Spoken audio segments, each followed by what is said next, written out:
E aí galera, tranquilos? Sejam bem-vindos a mais uma live do Brian Jordan. E hoje galera, a live de hoje vai ser focada na continuação da história do Genshin Impact da saga de Fontaine. Pois como o Genshin Impact é um dos jogos que tem uma das sagas tão grande de se resolver, então eu decidi trazer uma live. Então vamos prosseguir aqui a história, onde conhecemos o Linnea, a Lynette, encontramos com a Charlotte, também encontramos com a própria Harcourt Idol, que o nome dela é Furina. Não teve uma recepção tão agradável com o viajante, apesar dessa Harcourt meio que ter julgado ela no início da história. Mas só vamos saber mais sobre a Furina, porque ela é desse jeito, porque ela julga os humanos, até os próprios deuses, não sei porque ela faz isso, até se acha que é superior a todos. Mas só vamos saber mais sobre ela no decorrer da história, assim como a gente soube também da Raiden Shogun. Mas vamos ali continuar onde a gente paramos. E se vocês quiserem ver o vídeo anterior que eu fiz da saga de Fontaine do começo da história, o link do vídeo vai estar aí na descrição. Então vamos lá.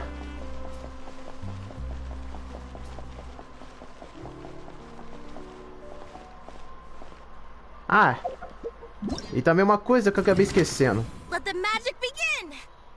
Posso pegar a Lynette. Cara. É assim. É assim que eu gosto. E ela está aqui.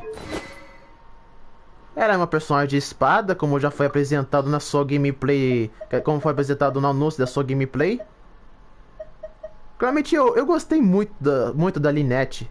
Ela é uma personagem bem fofinha, pra falar a verdade. Aposto que não é só eu que gostou da personagem, mas quase todo mundo. Bom, isso vai depender muito da personagem, se é utilidade para muitos, porque muita gente só pensa em usar os personagens do Genshin Impact por seu benefício próprio de subir de rank do game. Se bem que o Genshin Impact não é um jogo de competitivo para você ficar disputando entre jogadores. Mas a galera nunca quer saber, só querem saber das coisas egoístas que só pensam no Genshin.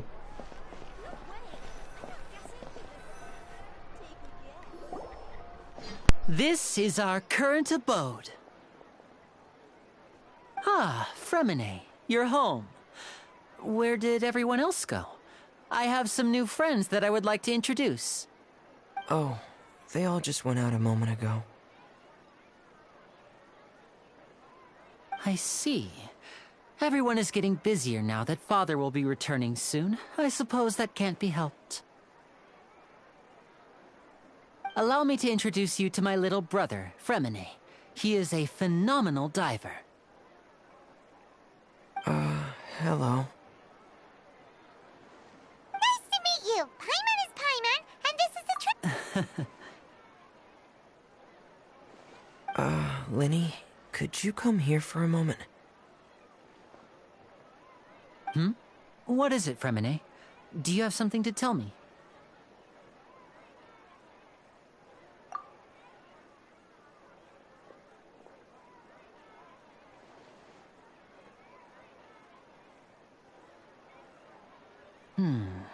Okay, I see. Is everything all right? Oh, it's nothing. We were just discussing a little housework. Sorry for the interruption. Oh, before I forget, the Traveler and I collected more materials to make magic pockets. Were you able to get any, Fremine? Yes, I went diving and gathered lots of materials. I was about to give them to you. That's our Fremine, always quick with the underwater work. All right, I'll take these to the workshop.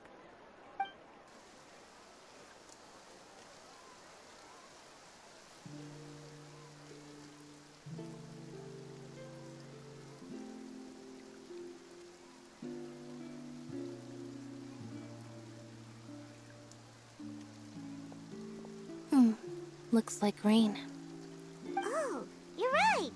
But wasn't it clear and sunny just a moment ago? Fontaine's weather sure is weird. I'm afraid that's just how it is here. It often rains on days where there are trials being held in the Opera House, but don't worry, it'll clear up soon enough. What's wrong, Fremine? There's a legend about the rain that I tend to believe. It said that a dragon of water once resided in Fontaine. When I was a child, my mother told me that if I wanted to go outside and play, I should yell toward the sky at the top of my lungs. Hydro Dragon! Hydro Dragon! Don't cry! If it's an elemental dragon, then having the power to make it rain wouldn't be very unusual. Let Paimon try something.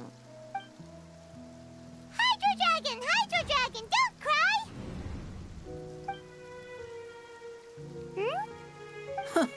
Doesn't seem to be of any use. It is just a legend after all. You know, you might be a more popular magician if you understood the concept of romanticism. Or could at least play along. Sorry. It might be because we've never met the Hydro Dragon. Perhaps it can't be comforted by the words of strangers.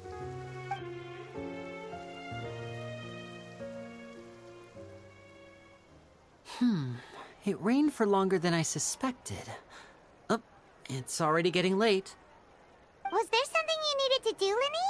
Yeah, some preparations for the show at the Opera House.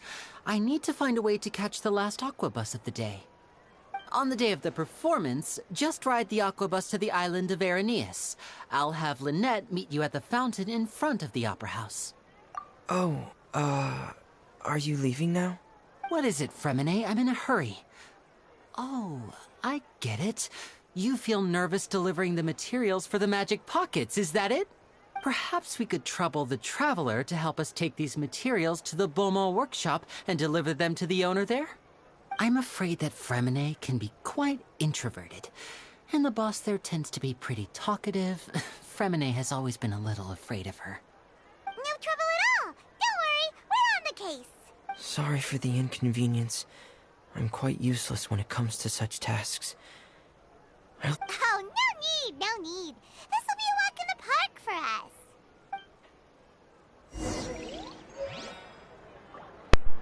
E conhecemos o Fremine. Claramente, quando eu vi esse personagem na notícia de vazamento dos personagens, o visual dele todo, eu pensei que era uma personagem feminina, cara. Desculpa.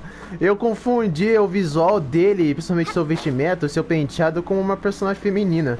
Nossa, não é a primeira vez que eu confundo personagens assim. Olha, por exemplo... Cadê? Olha aqui. O Shiging, por exemplo, eu pensei que era uma garota, mas na verdade é um cara.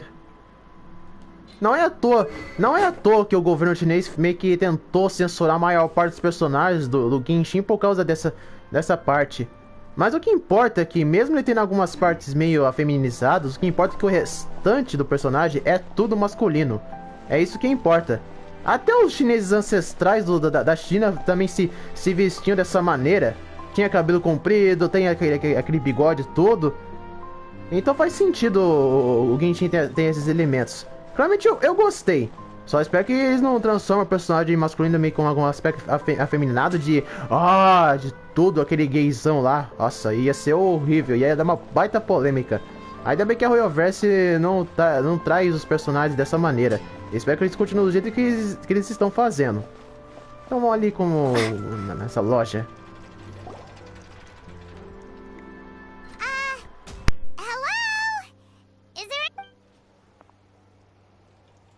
Oh, hello there.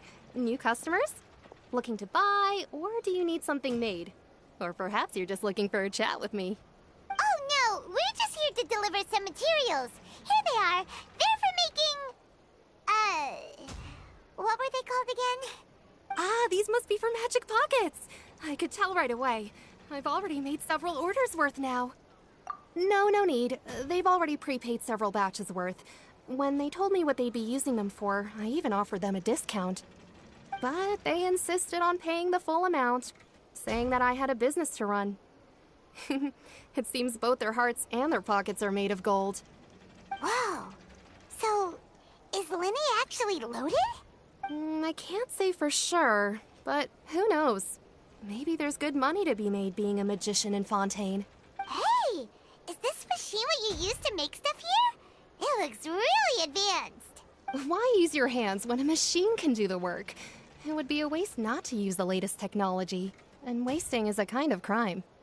But where does a big machine like that from? Well, it's a little complicated. I'm not sure I can put it in layman's terms for you.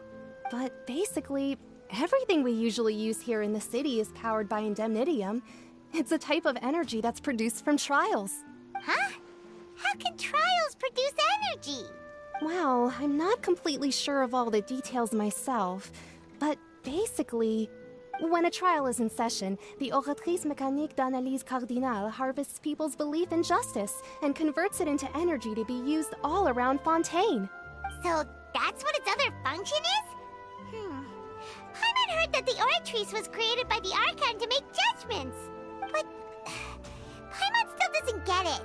How could something unreliable like people's beliefs be turned into a stable power source for these machines? Oh, yeah! So that means the Hydro Archon relies on the machine to take the energy created by belief and turn it into power for all of Fontaine, right? Even though I've never heard anyone really put it that way before, it sounds like it makes sense. Besides indemnitium, we have another type of energy called pneumosia. It isn't produced by the power of the Archon, but it is unstable by nature. Even now, it still cannot be widely used by civilians. I thought I'd find you hard at work, but here you are chatting the day away. Since you're already talking, I'm... You again? Didn't I already promise you that I'd have the more I owe to Confrérie of Cabriere by next month? Why are you hounding me now? Yeah, but how do we know that you won't go running off by the end of this month? I want 50% today. Wait, no, 70%. Huh? You... Seems business isn't so great for the workshop. We've already finished our job and delivered the materials. Maybe now's a good time to leave? Hey, hold on! Before you go around trying to collect payments, why don't you settle your own debts first? If Confrérie of Cabriere wants to poach clients from Northland Bank, that's fine. But I'm afraid you still owe the bank a hefty sum of mora. So why don't we work things out between us first, before you get back to your little conversation here? You're from Northland Bank. But we said we'll pay everything we owe next month. What? Traveler, Paimon! I didn't think I'd run into you here in Fontaine. What are the chances? We're surprised to see you too! What are you doing here in Fontaine? You didn't want to stay in Snezhnaya? Long story short, I've already been in Fontaine for some time now, and honestly, things have been pretty boring. Eu já ia saber que o Child ia aparecer uma hora e qualquer momento na saga de Fontaine. Isso já foi mostrado quando foi anunciado nos trailers. E olha, tem que dizer, a Royalverse faz bastante sucesso não só no Genshin, mas também no próprio YouTube. Maior parte dos seus vídeos sempre chega a 1 bilhão de visualizações e bem rápido. Maior parte, não importa se o vídeo é comum ou não.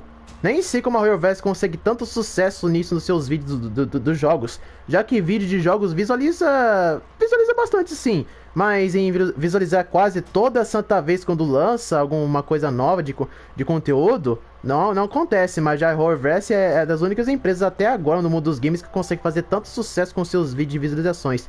Bom, aposto que for que o canal do Fortnite também ganha isso, mas acho que não tá no mesmo patamar que o Genshin. Quer dizer, da Royalverse de ganhar essas visualizações.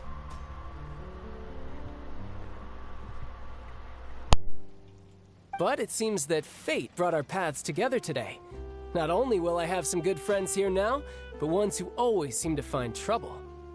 Either way you look at it, it seems things are going to get a lot more interesting now. Pretty sure we'd want to avoid anything that you'd find interesting. Besides, our trip here has gone pretty well so far, right, Traveler? Hey, you, Northland Bank boy. Don't interrupt. It's not often I run into the Traveler like this. Why don't you wait for me over there for a while? You kidding? Aren't you the one looking for us? You really expect us to sit and twiddle our thumbs while you catch up with your friends? Listen to me, boy. If you want your mora, fine. Why don't you come and take it? Hey, I just said not to interrupt. Oh, by the way, Traveler, the last time I took Tonya and Tusser ice fishing, Tusser said... Hey! That's way over the line! All right, boys, let's see who has to pay up now! Can you at least let me finish one sentence? Fine. Though the bank told me not to get rough with our clients. You're the ones who started it. This is an act of self-defense. You two will have to be my witnesses, okay? I'm sure this won't take long.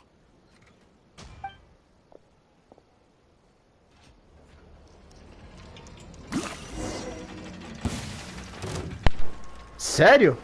Vamos jogar com o Shayad aqui pra resolver com esses caras? Tá de brincadeira. Tô gostando do que a Orvalho tá fazendo no modo história, porque não é sempre que a gente pode jogar com os personagens do Genshin qualquer momento que você não tem. Porque eu não tenho o Shayad. Não tem. Sinto muito, gente. Eu não tenho personagem. What's your deal, Brad? How are you so strong if you're just a staffer from Snezhnaya's Northland Bank? Oh, now you notice. It's a little late, don't you think? Just make sure you understand that you don't mess with Northland Bank.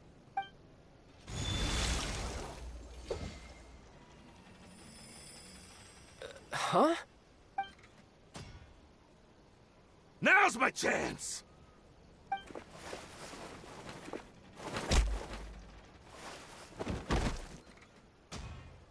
Huh. That was weird.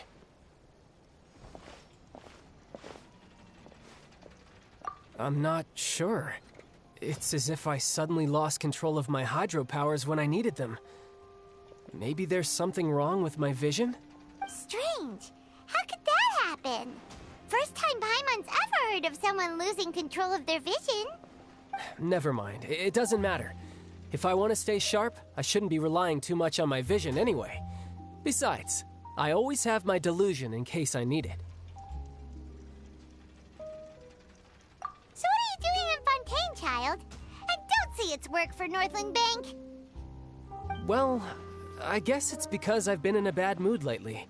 Huh? What kind of reason is that? Wait, since when do you feel down about anything? I don't know. Maybe I still have a lot to learn about myself.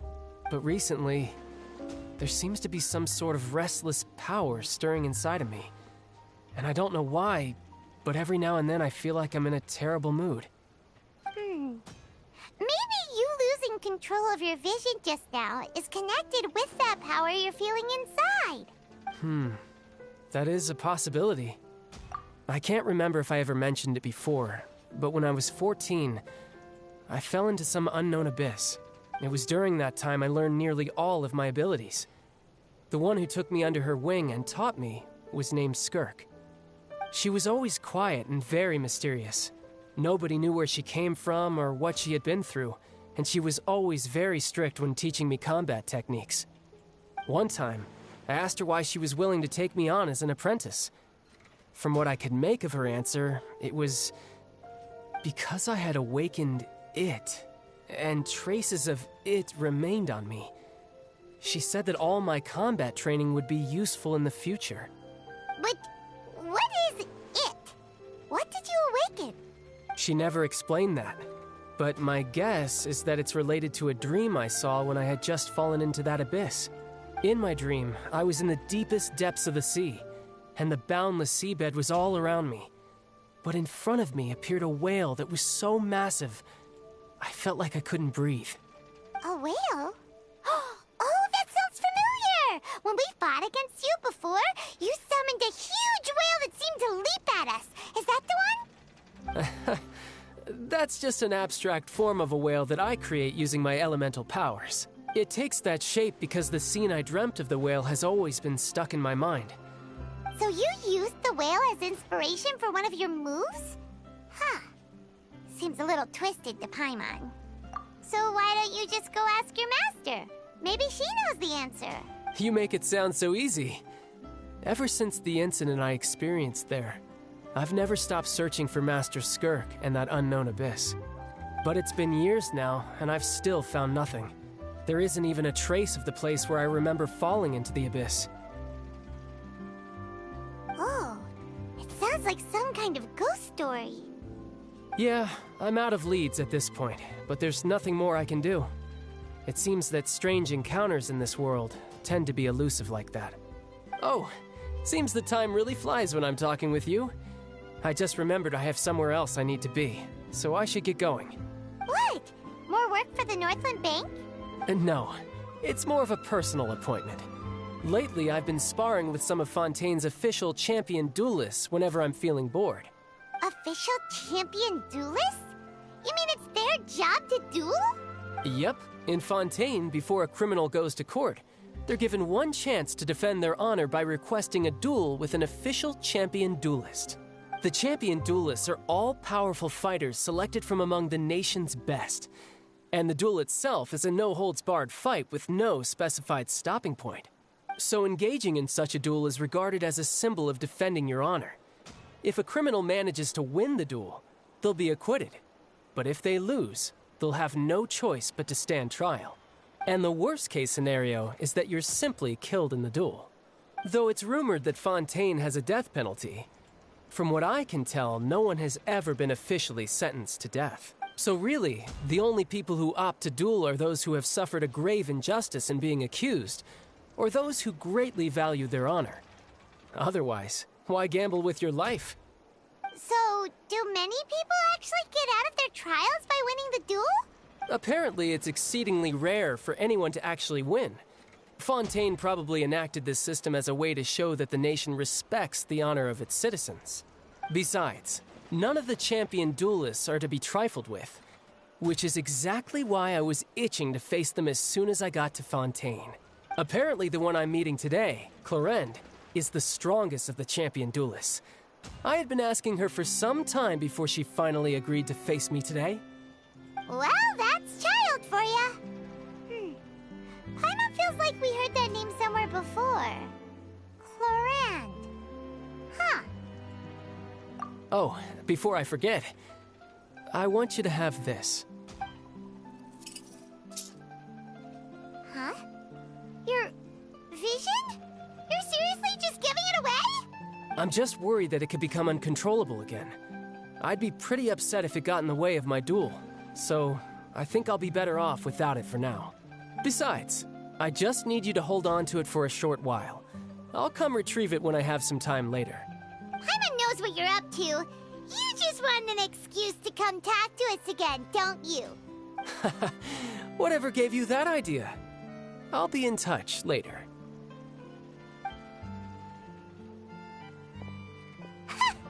That sneaky guy.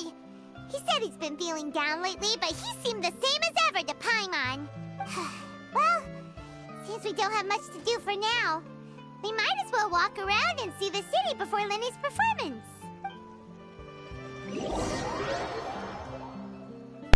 Cara, que nostálgico de encontrar o Child.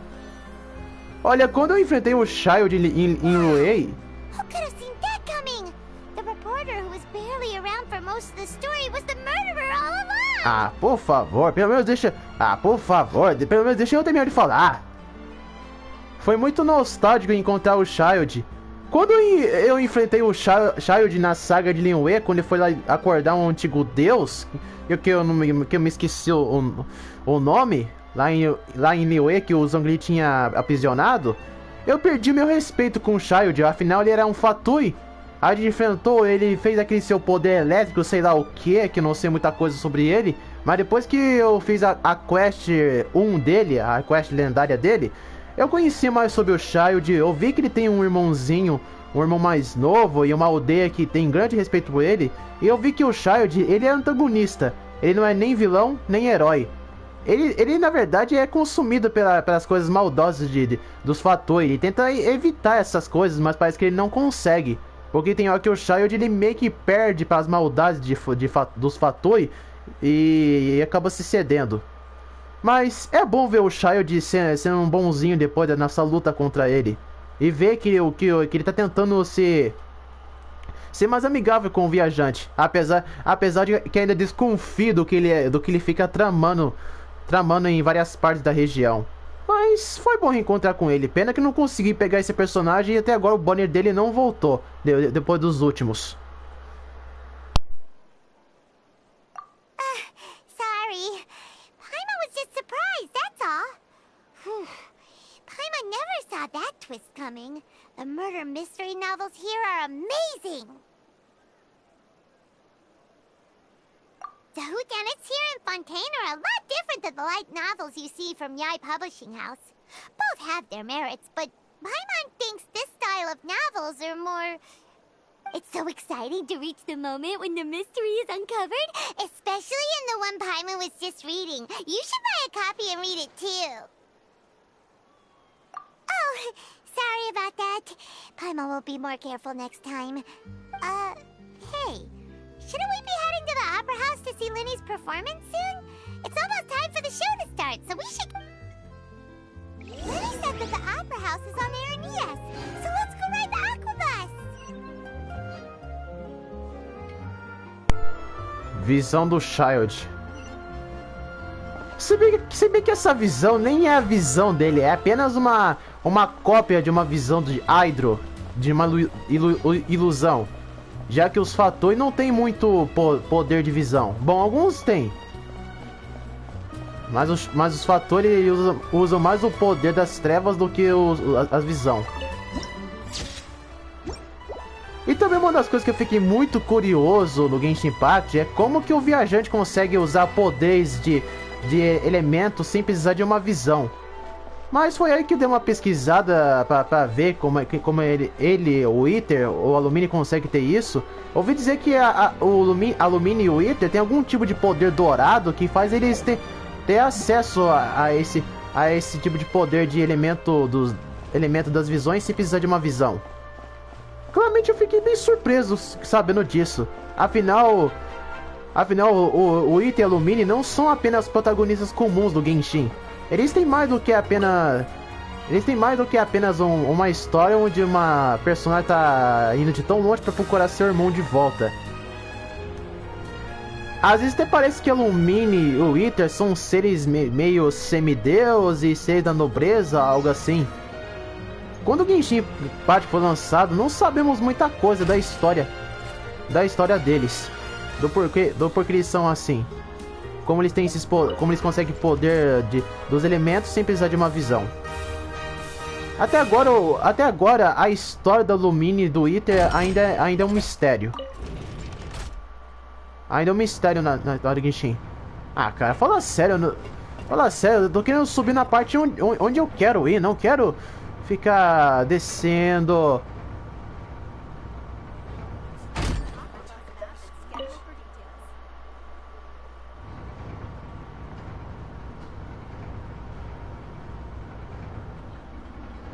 Ainda não acredito que os chineses que criticaram o Scaramuccio queriam que o personagem fosse deletado, mandando na Royoverse pra fazer isso. Olha que loucura. Caras que só jogam o jogo querem mandar na Royoverse. Ainda bem que a Royoverse não deu ouvidos pra essa gente, apesar de ser o país principal deles para fazer sucesso no Genshin. Depois de um tempo, Use a via navio para ir em RNs. Ah, é bem complicado falar esse nome. Tá bom. Tá, mas o que tem que fazer aqui?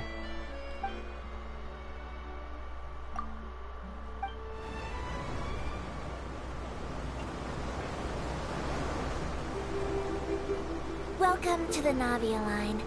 I am Elfan. The boat will be departing imminently. Please do not stick your head, hands, or other body parts outside the boat.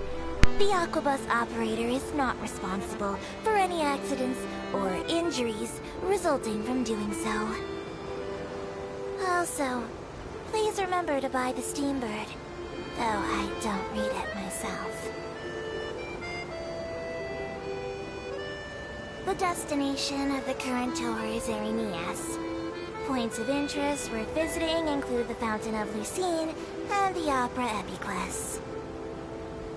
If you look to the left in the direction we are currently traveling, you will see the famous Fontaine Research Institute up in the sky. An experiment gone wrong turned new sightseeing opportunity. Human ingenuity truly is a wondrous thing.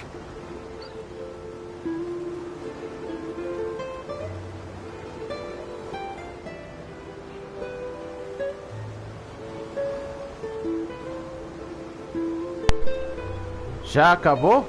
Ela não vai conversar mais? Olha, eu tomara que We're é now isso. approaching our final destination. Please be sure to bring all your personal belongings with you as you disembark. Even though I will take any forgotten items to the lost and found, the paperwork is rather annoying, as nosing hands are not suitable for grasping pens. Please be careful when disembarking. It has been my honor to be your tour guide this trip. Thank you.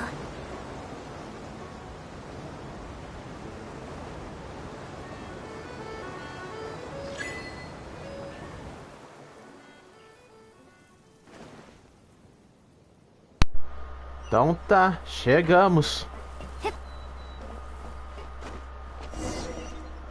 Se uma coisa dessas fosse de verdade na vida real, a parte de desembarcar seria mais estranho que eu já vi. Ouvi dizer que até agora as pessoas que são usuários do Genshin, que joga no PC e no computador, estão tendo complicações de jogar o game por causa da atualização que a Royal West tinha avisado. É por isso que às vezes eu penso, jogos são muito melhores de se jogar nos consoles do que no PC e no mobile. Por que eu digo isso? Bom, porque o computador, o que é o PC, foi criado mais para coisas de trabalho, você se divertir para algumas coisas, para assistir filme, se apreciar no seu entretenimento, entre um montão de coisas. E celular também foi o mesmo para essas coisas. Mas já o console, eles são plataformas que já foram criadas para suportar qualquer tipo de HD forte de um jogo, entre outras coisas. É por isso que às vezes as pessoas que jogam Genshin Impact no PC, no mobile, tem muita complicação de jogar o game por causa do HD. A decisão da Royal West de lançar o Genshin por console foi uma decisão certa.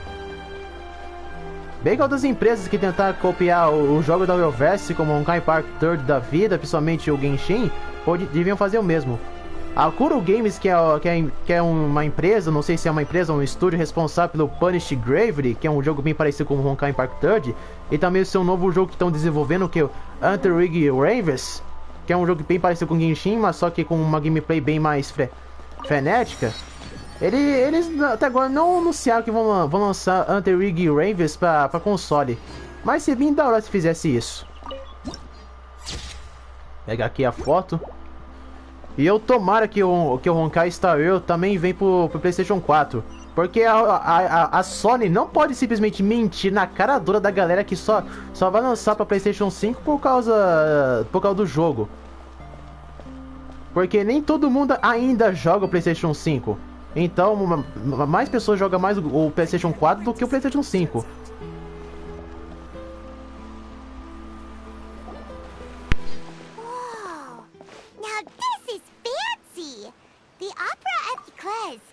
What a place to hold a performance! No one, huh? Looks like there's a lot of people standing around the fountain up ahead. Oh, Archon, please bless us with a bright and healthy child. I don't know why you always feel the need to ask so much. I'll be happy as long as our child is healthy and lives a peaceful life. I guess if they're our kid, then there's no doubt they'll turn out smart. Maybe this is one of the customs in Fontaine. There sure are a lot of couples here. Vache. What's wrong? Vache. Vache. No, Paimon didn't say anything. Are you hearing things? Welcome to the Fountain of Lucine. All the water flowing through Fontaine converges here. It's customary for newlyweds to come here and wish for children. Lynette! You scared Paimon! When he asked me to wait here for you, remember? Right. What do you mean? There are a lot of people here right now. Hey, you're not trying to scare Paimon, are you? Besides, it's the middle of the day. I see. I might be able to tell you something that could help explain the voice you heard. In fact, You might not be imagining things at all. I suspect that what you heard is a result of your hypersensitivity to the hydro element. Others in my family have had similar experiences. It's because of her sensitivity to the hydro element? But what would hearing a voice have to do with elemental power? When do you cry, Paimon? Wait, what? What does that have to do with anything? Just answer me. When do you cry? When Paimon's really sad? Oh, and when Paimon's super happy. Oh, and also when Paimon's really, really scared. Then you should understand that tears contain your most intense emotions. Like I just mentioned, the Fountain of Lucine is where all the flowing water in Fontaine converges. Even the tears that fall to the ground will eventually gather here. So maybe what you heard was the intense emotion coming from someone's tears. So, what did the voice say? Huh. If you were hearing their emotions, then Paimon wonders what happened to them. Rather than worrying about them, we should worry about my brother first. Don't let that calm look of his fool you. He tends to get pretty nervous just before a performance. So chatting with Linny might help him relax a little before he goes on stage. Oh, right. That makes sense. Let's go in and see Linny.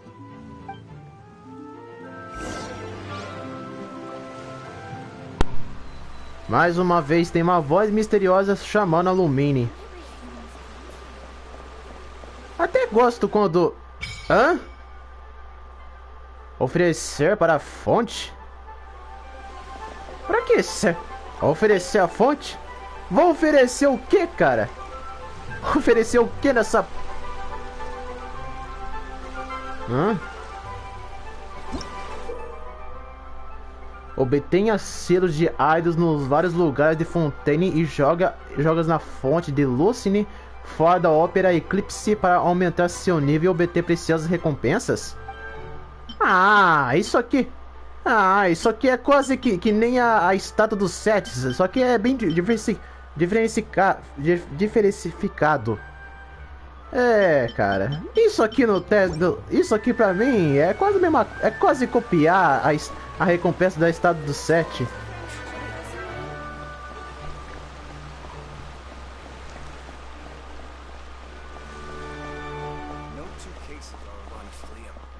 Tomara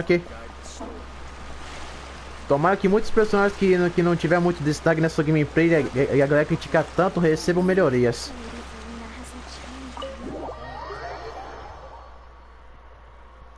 Até agora, nenhuma contraparte dos personagens do Honkai Impact Third no Genshin. Não sei porque a Royalverse... Bom, os únicos até agora que eu sei foi apenas a Raiden Shogun, que é a contraparte da Raiden Mei do Honkai Impact Third. O caso aquele é quase meio contraparte da Forrua. Traveler and Paimon, good to see you. I knew you two would come. Are you kidding? We wouldn't miss it for the world. We've been looking forward to it. I can tell, judging by how early you've arrived. But you're actually right on time. The audience still hasn't started entering the venue yet, which means now is the perfect chance for us to take you to the best seats in the house. Wait just a moment, I'll fetch the tickets.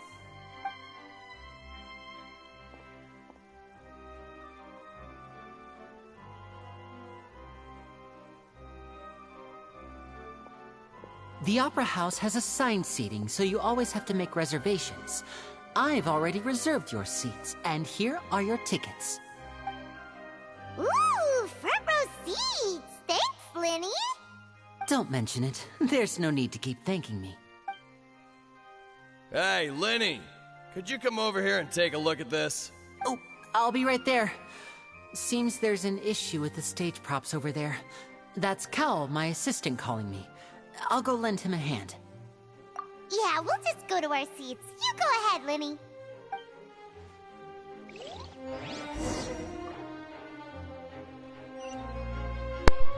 O que a Ninette falou que o Linnei é bem nervoso antes de entrar no palco é verdade mesmo. E também uma das coisas que eu mais gostei no Genshin foi isso que a Royalverse fez. Aqui no menu onde você seleciona personagens, eles agora fazem animações. Cada um com sua própria animação. Claramente pode não ser uma grande coisa de explodir a cabeça de todo mundo que quer, mas é uma coisa muito maneira. Muito maneira mesmo. E cada um dos personagens tem a sua própria animação. É claro que a Rotal ia ter isso. Olha, eu gostei muito dessa proposta que a Royalverse mudou nessa parte de seleção de personagens, de cada um tem uma própria animação. E uma das coisas que eu mais gosto do Genshin é que quando você encontra os personagens como a Noelle e também a Faruza, que não são personagens muito que parecem em batalha como a gente joga com elas, é muito legal ver as animações delas aqui, porque faz aparecer que elas são... Todas as pessoas do Genshin, não importando se uma é tímida ou não, são guerreiras que batalham contra os inimigos. Pena que o próprio jogo da história não demonstra essas coisas. Ah, e uma das animações que eu mais gostei foi dessa da Yamiko. Até mostra a cauda da raposa. Cada um com sua própria animação. Cada um. Bem que queria ver do Zhongli e dos outros, mas não tem esse personagem. Tem também aqui do próprio Venti. E da própria DRA. Que é a personagem que a galera detestou tanto por causa da sua gameplay. Eu realmente não me importei nem um pouco com a gameplay da DRA. Contanto que causa um dano um pouquinho a mais de dano, é o suficiente pra mim. Ah, não tem quase lugar, não tem quase nenhum NPC que é extinto.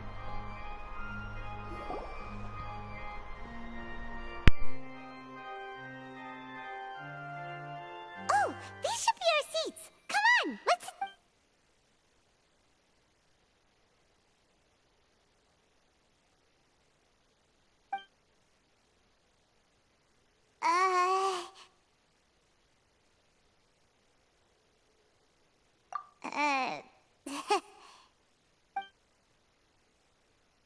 Hey, traveler. Maybe we should strike up a conversation with the person next to us.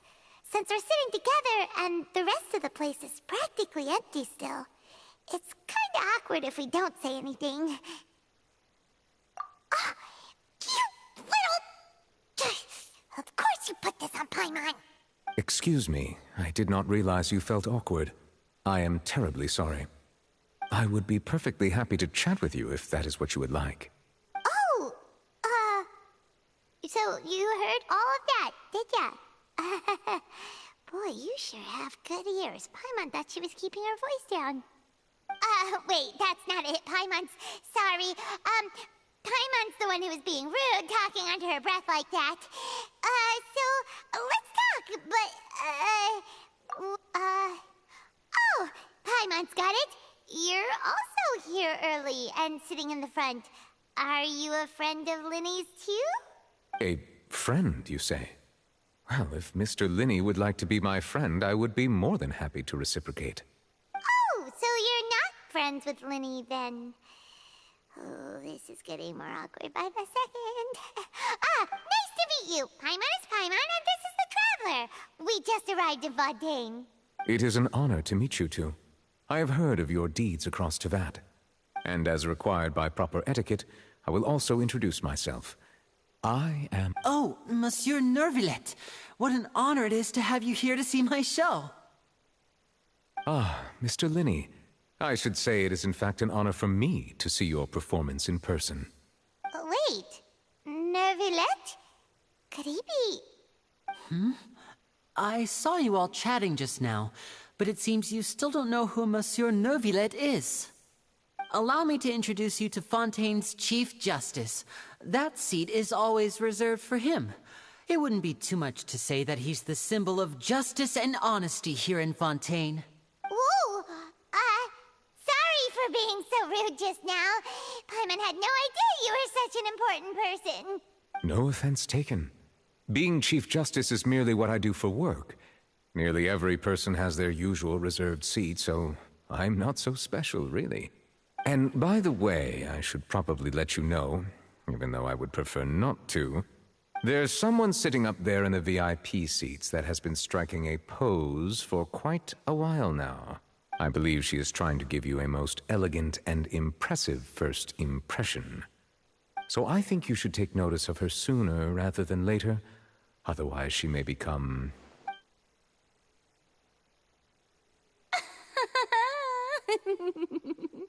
Huh? Oh, it's Farina, the Hydro Archon. Huh. She sure has a smug and satisfied look on her face. Guess she has no idea that you saw right through her act. Very good. That is for the best. No need to pay her any more attention. We may now enjoy the show. Huh? So is this what things are like between the Chief Justice and the Hydro Archon? All right, please wait just a moment longer. I've pretty much finished my preparations, and the performance will start as soon as the audience has made their way to their seats. Yay! The show's finally about to start! Paimon can hardly wait! Paimon's never seen a real live magic show before!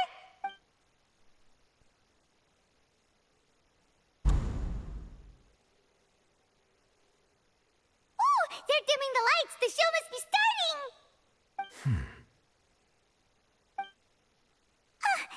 Sorry. Paimon will try to stay quiet. Welcome, one and all, to the Opera Epiclese. I am the star of today's show, Linny.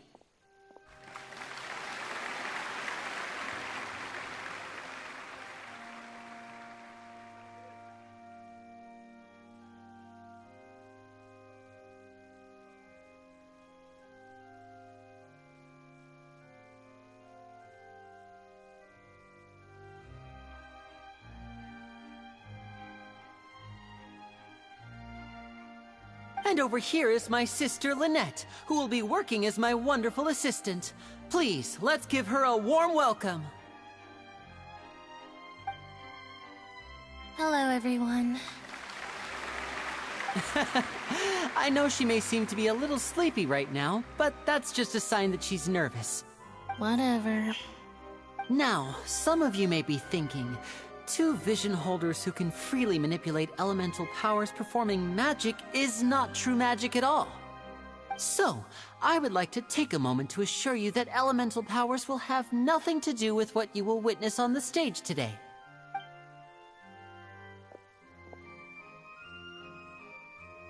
Both Lynette and myself have removed our visions for the show. That way, even the gods won't be able to help us. Oh, good point. That's what makes the show real magic. Now, without further ado, let the show begin. Lynette will now exit the stage to make some preparations. I know you might miss her, but don't worry. She'll be coming right back on stage momentarily. Perhaps in an unexpected way. Oh, and before I forget, there's one more thing I should say. You never know what can happen in the blink of an eye. A magician's greatest skill is making things disappear or appear. The possibilities are endless.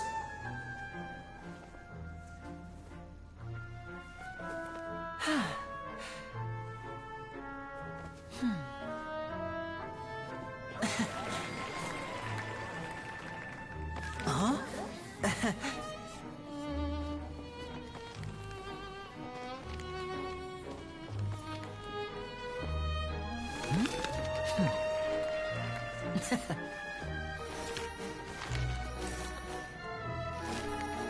But this isn't what you came for. These little tricks, you've seen them all before. So it's time for something truly extraordinary, don't you think? This one's a little tricky.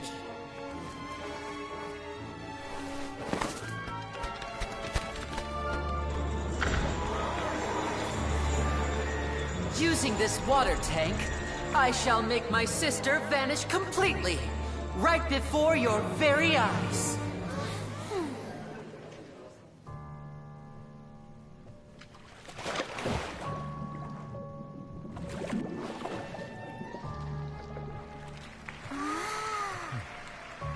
It's actually quite simple.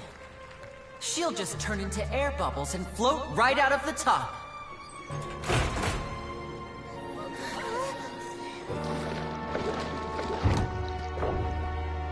Oh no! I told them to check all the props carefully. With the lid on, even air can't escape. An amateur magician would be getting very nervous right around now. Luckily, it's me on stage, so let me show you what a true virtuoso can do.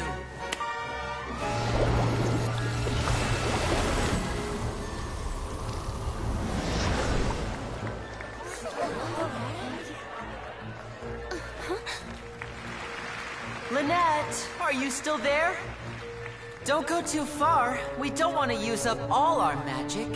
Hi, I'm back. Uh-huh.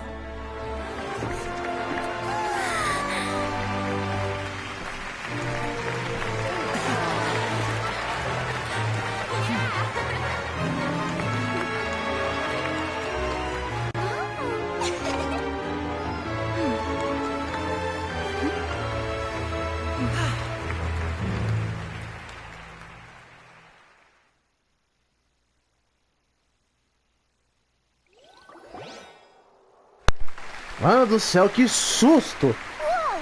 What in the world just happened? How did he do that? Hyman didn't see him do anything! Wasn't Lynette inside the water tank? How did she disappear and then reappear out of nowhere? If we could see easily through his tricks, then that would mean that his skills are still lacking.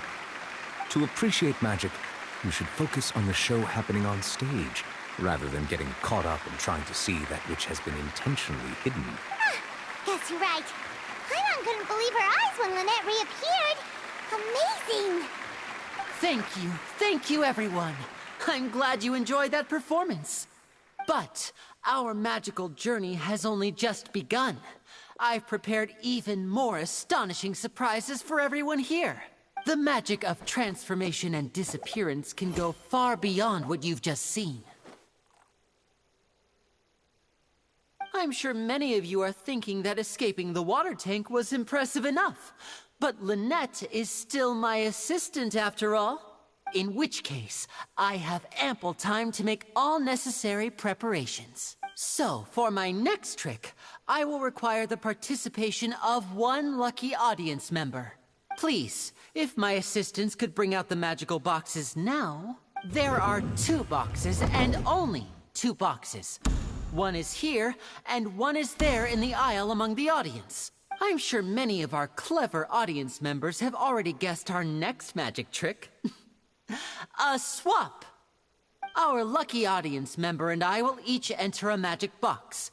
After 1 minute, we will each emerge from the opposite box. Now please, everyone pay very close attention to the box you see here. Don't give me any chance to make a move. Wow! How's he gonna do this? Hey, do you think this is all magic tricks, or does Lenny have actual superpowers? The lucky audience member will be generated by this random number selector. It selects numbers entirely at random. Even I don't know who will be chosen to participate. Now then, let's begin. Let me see. Oh, row 7, seat 3. Congratulations! You now have the chance to experience magic firsthand for an entire minute. Please, come forward. My assistant will take you beside the magic box. I'm sorry, it might be a little cramped inside, but no need to feel nervous. We've carefully arranged everything for you to be as comfortable as possible. You don't need to do anything, but no matter what strange things may happen, don't come out of the box. If the magic is interrupted, who knows where you might end up? You might even find yourself in the Fortress of Meropide. Oh, okay. All right. Before I enter the magic box, there is one more thing I need to ask the audience to do. Could you all give me a countdown? Like this. 60, 59, 58. Just keep counting down. You can go a little faster or slower if you like. I won't be able to see anything in the pitch black box, so I'll be relying on your voices to know when time is up. Oh, and no tricks now. If you quickly count from 60 in just 30 seconds, then I'll be in a tough spot. Ooh! Paimon kinda wants to count faster after hearing him say that! No, that won't do. I can see it in your eyes. You still can't be trusted. Let's practice together. Come on, repeat after me. 60, 59, 58. 60, 59, 58! That's right, perfect. Keep it going. All right, I'll see you all on the other side once you've finished counting. 54, 53, 52? Huh? Why aren't you counting, Nervalet? I am counting in my head. I think things are exciting enough in here as it is. Merely a consequence of my identity and personality. Do not worry about me. Just enjoy the show. Oh, all right. You look so serious that Paimon thought you might be feeling uncomfortable or something. 40, 39, 38! Mr. Linney, are you all right in there? Is everything ready? Yes, I'm fine. I'm just double-checking the direction of the magic. It would be a disaster if we get sent to the wrong places. For example, mid-air right above the audience. Even though he's saying that, Lenny doesn't seem nervous at all. Ah, what was that noise? Did you hear it too? Not sure. Anyway, it doesn't seem like anyone's worried about it. 25, 24, 23!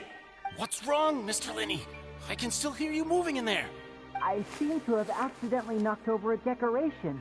I'm trying to fix it, but it's pitch black in here.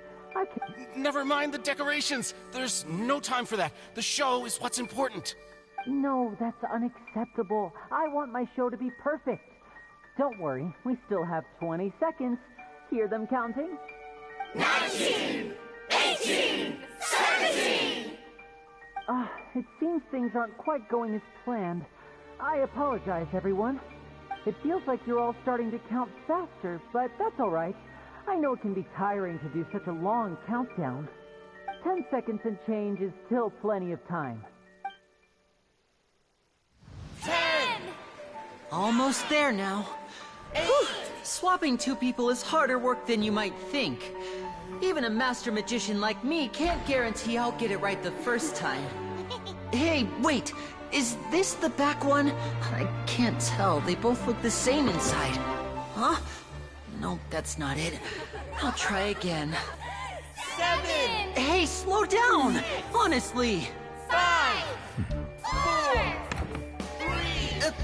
Whoops! That doesn't count! 0!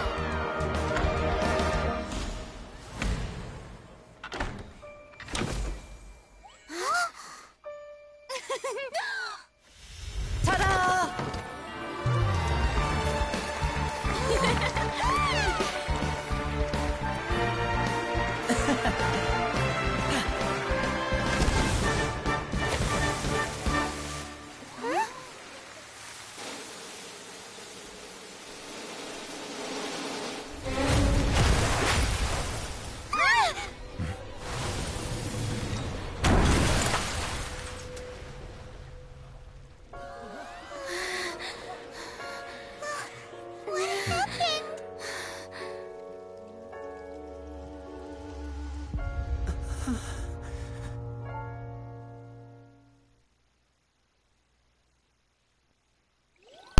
Eita, nós! Putz, grila, cara! Is this part of the show? Cacilda, cara! Eu não acredito! Ah, não acredito nisso, cara. Nossa, coitada da NPC, acabou morrendo. Eu vou ficar aqui quietinho e prestar atenção pra ver o que aconteceu exatamente. Mr. Lenny, you're going to use magic to fix the stage now, right? What happened? Oh no. Maybe this isn't part of the show. The girl was still in that box, right? This performance is over. Medical staff with me. Guards, secure the scene and detain all the performers. Seal the exits. No one is allowed in or out at this time. Yes, that's right. If this was just an accident, then we must investigate the cause. But if this was all part of some scheme, then those accountable will not escape the judgment of the God of Justice! No need to be alarmed, you two. We'll get to the bottom of this soon enough.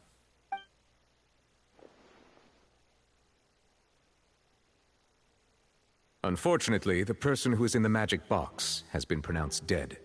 His name was Cowell, one of the assistants in Linny's magic troupe. Apparently, the fireworks on stage ignited the ropes that were suspending the water tank, which then caused the tank to fall onto the stage. As of now, we are still not sure why we found Cowell in the box, rather than the guest from the audience. And after an initial search of the area, the guards have confirmed that the girl is nowhere to be found.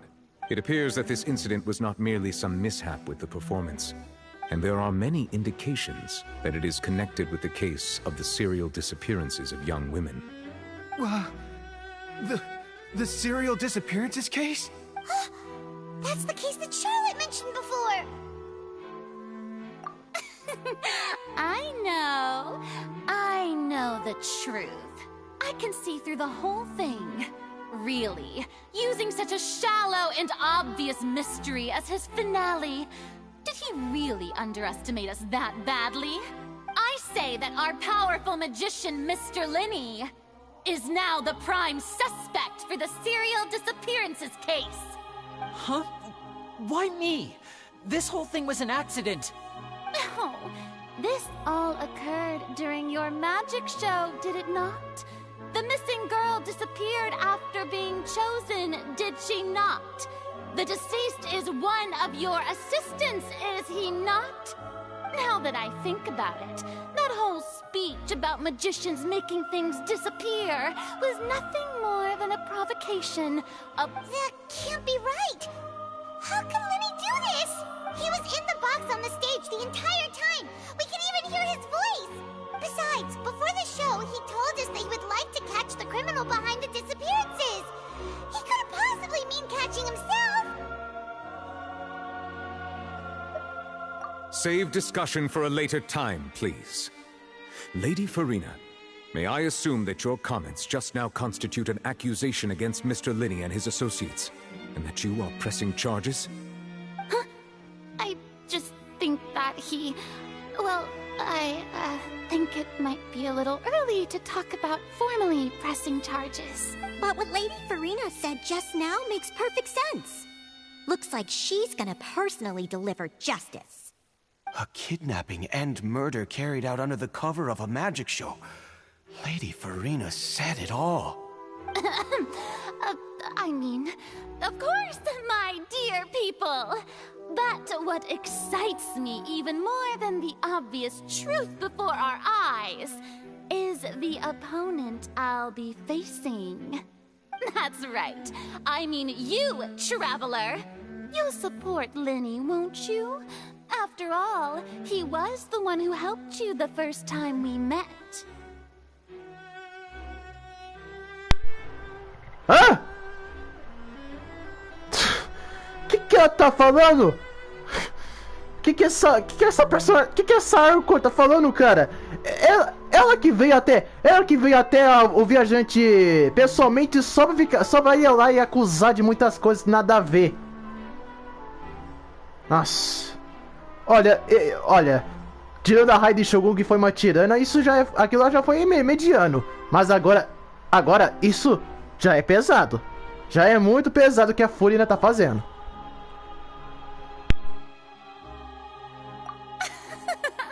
Then there's no problem at all. You know, the Traveler and I already had a duel the first time we met. But with Linny's help, our little duel ended in a draw. But draws really are the most boring possible outcome. So, no more draws. Between the two of us, there must be a clear winner and loser. And what better place to hold such a riveting showdown and decide the true victor than here, on the grandest of stages, the Opera Epiclese. Huh. It wasn't a draw. She obviously lost last time. I understand. Charges have now been pressed, and as such, a trial is in order. Well, traveler, seems Lady Farina has set you in her sights. But putting her dramatic rhetoric aside for a moment, I would like to ask you, are you willing to act as Mr. Linney's attorney and defend him in this case? Very well. The trial will be held a day from now in the Opera House. Both sides may investigate the scene to build their cases and search for the truth. Linney and his troupe are all potential suspects, and shall remain within the Opera House. The audience may begin to leave in an orderly fashion once they have been cleared by the guards. A day isn't that long. Let's see what kind of case this big-shot outlander can build in such a short amount of time. I'm really quite looking forward to hearing it.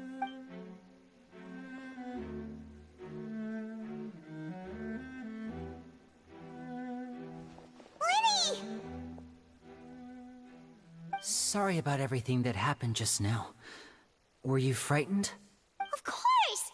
Who wouldn't be scared after witnessing an accident like that? Yeah, I'm a little shaken up myself. How could this happen? And poor Cal.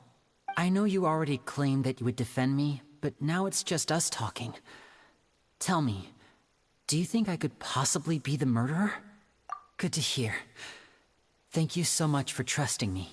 I'm sure everyone sees me as the biggest suspect at this point. But, if you ask me, the whole thing is mysteries layered upon mysteries, such that all that's left is confusion. I don't know whether what happened there on the stage was purely an accident or not, and I don't know why poor Cal was in the box. As for how that girl chosen from the audience could suddenly disappear, I'm afraid I don't have any answers either. If someone tampered with my performance, then we need to figure out what they did. Even a skilled and knowledgeable magician like myself couldn't pull all that off in just 1 minute. Which is precisely why we need to investigate! As this book says, the impossible could not have happened. Whatever happened must have been that which is possible. Paimon bought them when we were reading at the bookshop in the city earlier. Pretty cool, huh? Don't worry, Paimon used her own savings to buy them. It wasn't from our travel funds. I think they look cute on you, Paimon. You have good taste, Lynette! That's the right attitude. Feeling depressed isn't going to help me now. I need to get back to my normal self. But with the guards watching our every move, it's going to be especially difficult for Lynette and I to prove our own innocence. Good thing you agreed to be our attorneys. Thanks for that. We'll be counting on you. Yes, thank you so much. Yeah, just leave it to us. Oh, since we're going to start investigating, Paimon has a question first. Where did Lynette go during the performance? Ah, well, I'm afraid that would involve some of our essential trade secrets as magicians. The secrets behind our magic are past saving, Linny. I suppose you're right. The truth behind our tricks is going to be important evidence that will be weighted during the trial. 'Tis truly a pity. As a magician, our magic show is a work of art. We've poured countless hours and spared no effort in perfecting it. But if revealing our secrets will help you uncover the truth behind what happened, then it will be well worth it. We should go somewhere else if we're going to discuss our magic tricks. We'll go speak with the guards, and in the meantime, you can go investigate the stage and the seating areas. Alright, let's go have a look while the investigation teams are still here. Detective Paimon is on the case!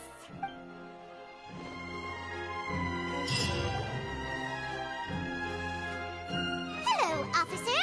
How's the investigation going? I see. You must be the traveler that Lady Farina mentioned.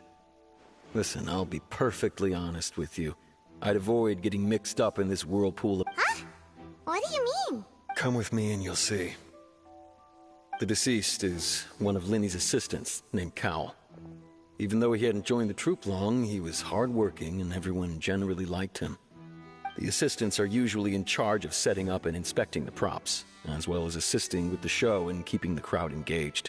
As you probably saw when you were in the audience, the water tank suddenly fell and smashed the box with Cowl inside it. This is the real mystery. We've already searched the scene and were unable to find any traces of the girl. However, if you look carefully, the box was positioned directly under the water tank. The ropes holding the tank were then burned by the pyrotechnics on stage, causing them to snap. All these factors lining up so perfectly makes it hard to see this as a mere accident. If anything, the more logical explanation is that the whole incident was intentionally planned, and Linny is the most likely person to have access to all these areas. But he doesn't have a motive! Are you both good friends of his? Well, you can't say we're good friends, but we've known each other for a little while. So in just a short time, he was not only able to win your trust, but even convince you to act as his attorneys. I know there's no such thing as magic. The real trick of a magician is holding the audience in the palm of their hand. I've seen a lot of cases, and I can tell you that people are the least reliable kind of evidence. Sorry, I tend to be pretty straightforward. Just know that I'm warning you for your own good. Anyway, you may investigate the scene of the crime yourselves if you're curious. Who knows, maybe you'll be able to come up with some new evidence.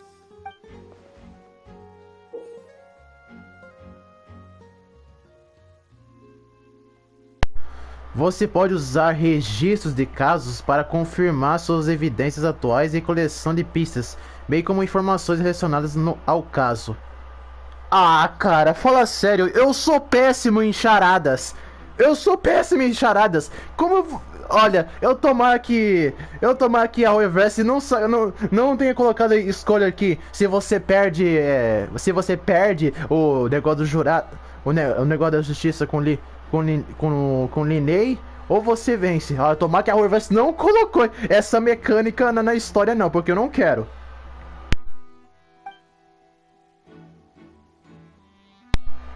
Você pode checar as evidências ainda não descobertas e pistas no registro de casos, e então investigar a área correspondente para localizá-los.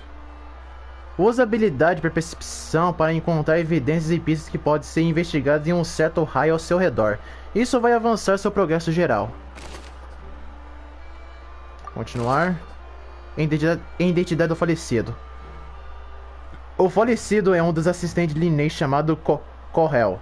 Todos os seus colegas confiavam nele. Seu trabalho era arrumar e inspecionar os adereços, meio como ajudar no show e manter a audiência engajada. Nossa, coitado do cara. Why would it be him?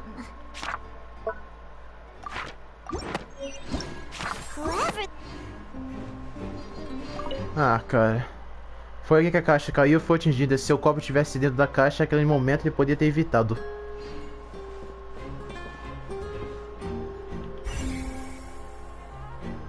Ah, eu posso fazer isso? Que bom.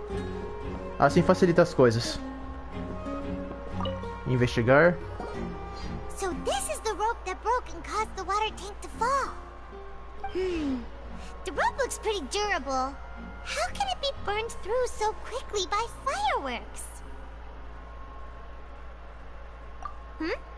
Why are you suddenly so serious, Traveler?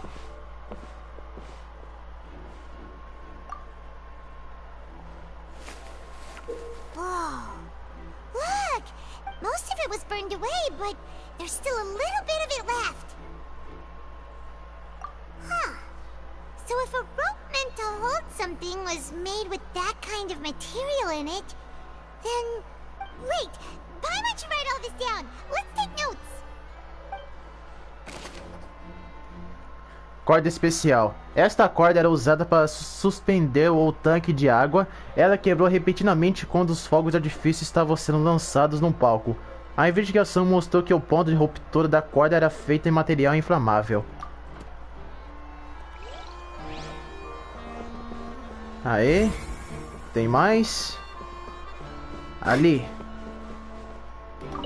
Vou fazer tudo. Hello there. What are you investigating? Oh. This location has also been cordoned off because the Magic Troupe members are currently considered prime suspects. The investigation team is still collecting evidence.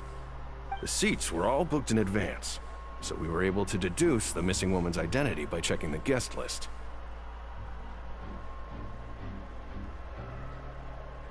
Sure. It's not like this is confidential information. We will publish it later anyway when we petition the public to help us find the missing person. Her name is Halsey. She's a painter from Fontaine who's made a bit of a name for herself. Apparently, she wasn't a regular at the Opera House, but she'd been feeling some pressure with her work lately, which made her decide to come see the magic show. The magic troupe members all claim not to know her. We have looked into her social connections. It seems that she has no personal grievances or conflicts of interest with the suspects. Simply put, she wasn't related to the magic troupe at all, which matches the features of the previous serial disappearances. Were the victims of previous cases also chosen at random? That's how it seems to us, in any case. Apart from the fact that they were all young women of around the same age range, there really weren't any other connections between them. Okay then. No need to be so formal. If you do happen to see the missing girl, please be sure to contact us. It is of utmost importance that we get to the bottom of these disappearances. Informações sobre a identidade da senhorita desaparecida, Halsey. Aí a pessoa desaparecida. Ela é uma pintora famosa e veio para assistir o show de mágica para fazer uma pausa do seu próprio progresso criativo. Ela não parece ter se envolvido em nenhum tipo de desavença com os membros do truque de mágica do Linney.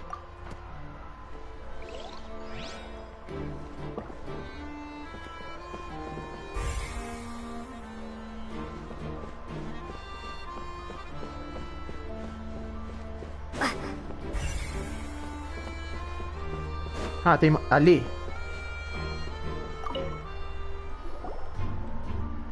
The investigation team has some new findings. Turns out there's an issue with the random number selector after all. See, I told you. What if the machine picked some big guy's seat? You think the murderer would have still made his move then? Sorry to interrupt, but we're helping Linny and Lynette with their side of the investigation. What were you saying about the number selector?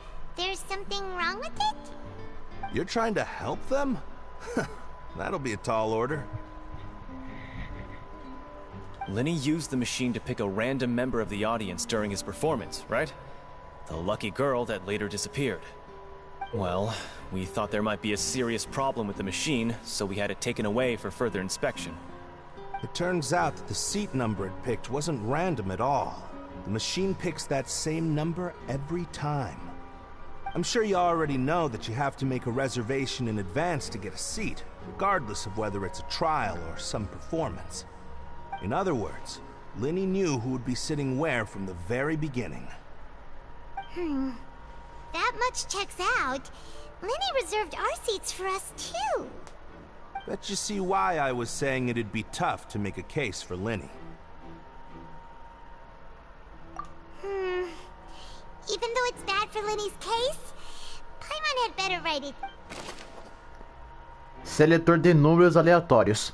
Uma máquina que foi usada durante o espetáculo que é a mágica de Linney para selecionar um espetáculo soturno. Após a investigação realizada pelos guardas, descobriu-se que ela sempre selecionava o mesmo número, deixando claro que alguém a manipulou. Alguém manipulou a máquina.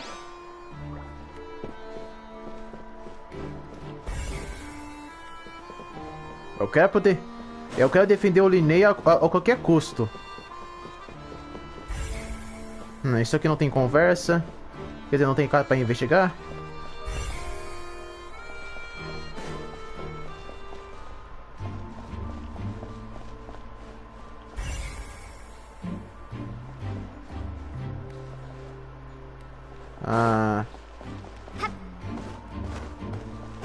É sério que não dá pra escalar nisso aqui? Eu sei que eu já estive aqui, mas eu quero verificar, que eu não quero deixar nada pra trás.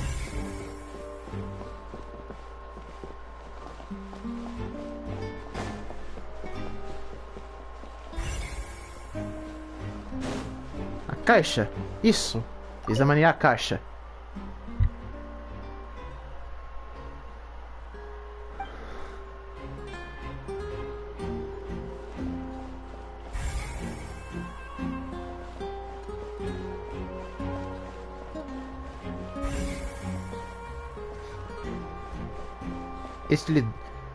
Elzidor. I see that you're investigating the area. Well, it just so happens that I'm interested too. If you find any new and interesting leads, be sure to share them with me. We don't have too many thoughts yet. Then why don't I tell you my hypothesis first? The way I see it. And I'll start it with that The thud? Oh, you mean the sound that happened during the countdown? Yes, exactly. It wasn't terribly loud, but I suspect that most people heard it. It's just that everyone was awaiting the results of Lenny's trick with bated breath, so no one paid it much mind. But now that the incident has happened, the thud has become an important clue. That makes sense. So... I'm of the opinion that it may have been the sound of Lenny's accomplice. Lynette, perhaps. Jumping atop the water tank, or something like that. And when the pyrotechnics went off, she cut the rope, sending the water tank crashing down. But wasn't the noise we heard too loud for that? Perhaps the balance wasn't right, leading to a particularly rough landing.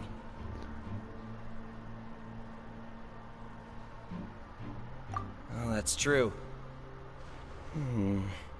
I suppose... That does remind Paimon, though. What was with that sound? Som estranho durante o show de mágica. Durante a apresentação de substituição, houve um estrondo forte que muitas pessoas da audiência ouviram.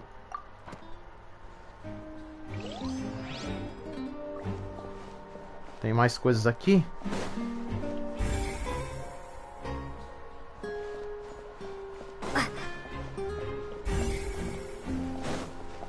Ah, aqui.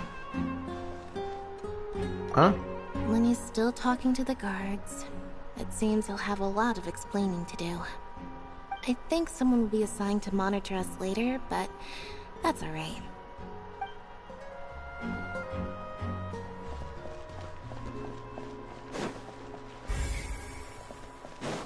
Nada aqui? Hey, you! Yes, both of you! Over here! I've been keeping an eye on you for a while now. Huh? You mean us? That's right. If I'm not mistaken, you're also among those who wish to cut down the thorns and pursue the truth. No? Well, you're right on the more about that one, but who are you? Have you never heard of the Spina di Rosula? From mediating disputes and providing protection to solving conundrums, you name it, Spina di Rosula does it. And I, Navia, have the honor of being its renowned president. Though those who play by our rules call me boss. I'm Silver, her attendant. Pleased to meet you. And I'm Melus. Demoiselle's various daily needs and affairs are under my purview. Huh? Boss? Demoiselle? What gives with the names? Well, I am the second generation president. Malus and the others are still used to my previous title. My apologies, Demoiselle. Should you prefer, boss, I will endeavor to use that instead. No, no need. You don't have to call me boss. Just Navia is fine. Okay, if you say so. Not that we're members of Spina di Rosula anyway. All merely trifling details. Never mind. Now, back to the situation at hand. That's right. I've always kept an eye on the serial disappearance cases. My interest stems from a matter back from my father's time. Judging from the look of things, I find Lenny an unlikely mastermind. Really? We think so too! That's why we're looking for clues now. But how did you come to that conclusion? Intuition, naturally. My unparalleled intuition. Farina sure was quick to point the finger at Lenny without any decisive evidence whatsoever, wasn't she? But that's not uncommon for her. If you remember, the Justice had to interrupt her and ask if she was pressing charges just to keep her from getting carried away. Anyway, a trial begins the moment someone levels charges. And, of course, there was no way Farina was going to back down in that situation. Sounds more like you just don't trust the Hydro Archon. Well, what's your opinion? I must admit that she can be interesting at times, but liking her doesn't mean that I'll blindly agree with her. All right, I've answered your question. Now, it's time you answer mine. Wait a minute, did that answer count? Well, I say it does. But don't worry, you won't hear any pointless questions from me. In your opinion, do you think it's right to treat a trial like it's an opera? Well? And why would that be? See, Silver and Malus? I told you they'd be different. Most astute of you, demoiselle. I, too, think that the Traveler's response was most excellent. No matter how wonderful the script or how fervent the audience's expectations may be, the trials that go on stage here must be based in and if that can be done, boss, then... All right, that's quite enough, Malus. Anyway, I like your answer. Now, I need to make some preparations, following which our joint investigation shall commence. You two shall be my assistants. Wait! Since when did we become assistants? Oh, well, I can be the assistant, sure. Or your companion, if you like. I'm really not that fussy. That's more like it. Far be it from me to brag, but I believe that Demoiselle's intuition will be instrumental in uncovering the truth. You wish to save a friend from false accusations, and we wish to unravel the disappearances. In this sense, our goals are aligned. You have a point. You're quite the talker, aren't you, mister? And what about you over there? What do you think? You seem like you've got something on your mind. I have nothing to add. Oh, alrighty then. We'll be making some preparations first. Just be sure to let us know if they start revealing Lenny's tricks. Thanks!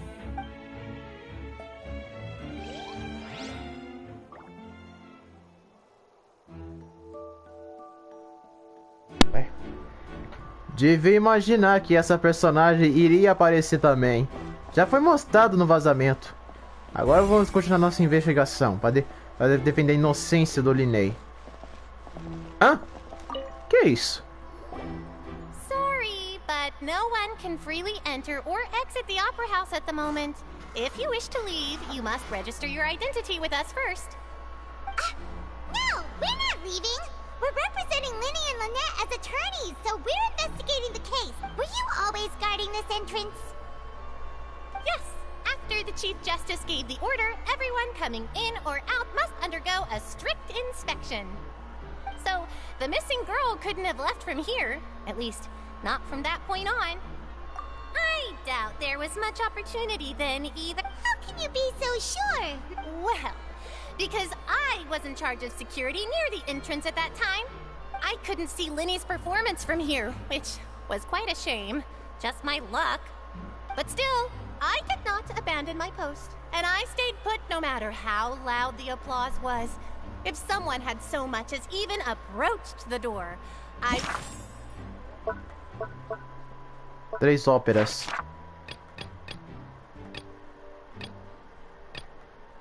São um total de 9. 9 casos de pessoas de óperas, de eclipses. Would have noticed it, let alone if they had tried to leave. We Melusines are good at that sort of thing, you know. So, it's safe to say the girl couldn't have left through here. Alright, thank you for your help. This will be useful info. Entradas e saídas da Ópera Eclipse. Ninguém sai da Ópera Eclipse durante o show de mágica. E após o incidente, apenas aqueles que tiveram suas identidades liberadas pelo guardas puderam sair.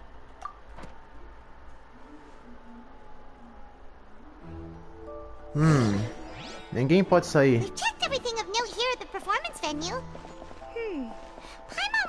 Pergunte como está o progresso de Linney. Let's go see, shall we? Ooh, things are getting interesting, huh? We're about to see how magic is made. Apertei o botão errado. Understood. Then I will be going with you. Just so you're aware, I will be monitoring your act. Very good. Thanks for being so agreeable. I'd pull a rose out of my hat as a gift for you. You may spare the pleasantries. I'm just doing my job. You've arrived. Who's this? Me? I'm Spina di Rosula's guardian angel. If you've got a problem, I've got the firepower. Sorry, I got a little carried away there. Call me Navia. I'm a partner of theirs, and we'll be helping investigate this whole situation. Eu achei engraçado essa parte dessa nave aí. Foi engraçado que ela tentou se gabar. And these are my companions. Would you mind if they join as well? Fine by me. Oh, new helpers? I would be most grateful. Well, let's just say we're tagging along. It's not every day you get to see the secrets behind magic performed on such a large scale. I appreciate your kind interest. Come with me. We'll be heading below stage. Huh? Below stage? Yes, a world of secrets is hidden beneath this magic box, prepared specifically for this switcheroo trick. But before I reveal everything, you should have a look first. Notice anything strange here?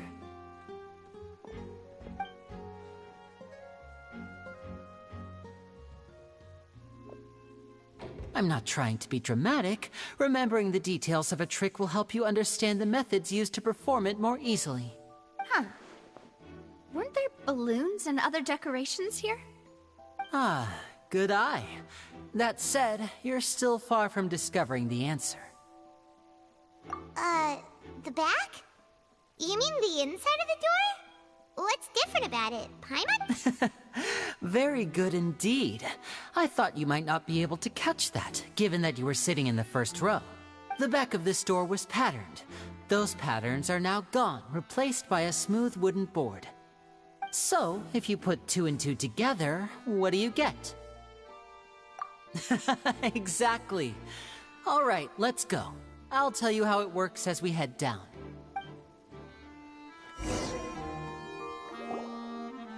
Oh, so there was a passageway under the magic box! I knew you'd figure out most of it as soon as you saw this place. The 2 magic boxes are positioned right above the 2 entrances of the tunnel. See this flatbed trolley? The box with the lucky audience member in it would be shuttled over to the other side using the trolley. This trolley can raise and lower and even rotate, ensuring that the box will face in the right direction. I see. So that's the purpose of the box inside another box. Precisely. The inner box would descend after the audience member was put inside and be moved along the trolley, all while the outer box would remain on stage as if nothing had ever changed. So that's how you did it! Once the box was lowered, the trolley would store some energy through this device here, with which it would complete the rest of the steps. The audience member would only be able to feel some slight movements in the dark, and by the time she walked out, she would already be back on stage. Right! You were talking that whole time, and you even came out for a moment. Ah, yes. A phonograph operated by Lynette was used to achieve that effect. My assistant and I had already scripted our conversation beforehand. When the countdown began, I had already gone to the opposite box via a tunnel using that ladder. And what about Lynette? Where was she? I was in the mezzanine space in the back of the box. Oh, interesting! That's how we were able to coordinate Linny's lines with the assistant. And, by the way, I was the one who walked out of the box at the end. I mean, we are twins. All it takes is a change of clothes and no one can tell who's who. And that's my favorite part of this trick. Only Lynette and I can perform it. So that's how it all worked! Wow, every detail you revealed was more amazing than the last!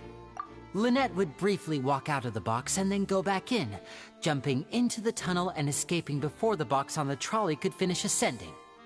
and then I walk out of the other box in the audience area, and the trick would be complete. The operative word here being would.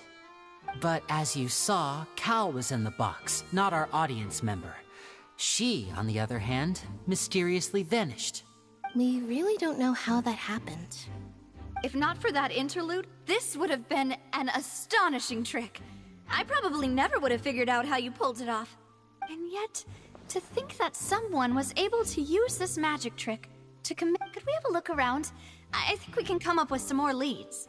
This is the scene of the crime, so Linny and Lynette are not permitted to stay here. I'll escort them back up. Yes, of course. No need to be so strict now. I won't disappear into thin air, you know. Thanks, everyone. We're counting on you.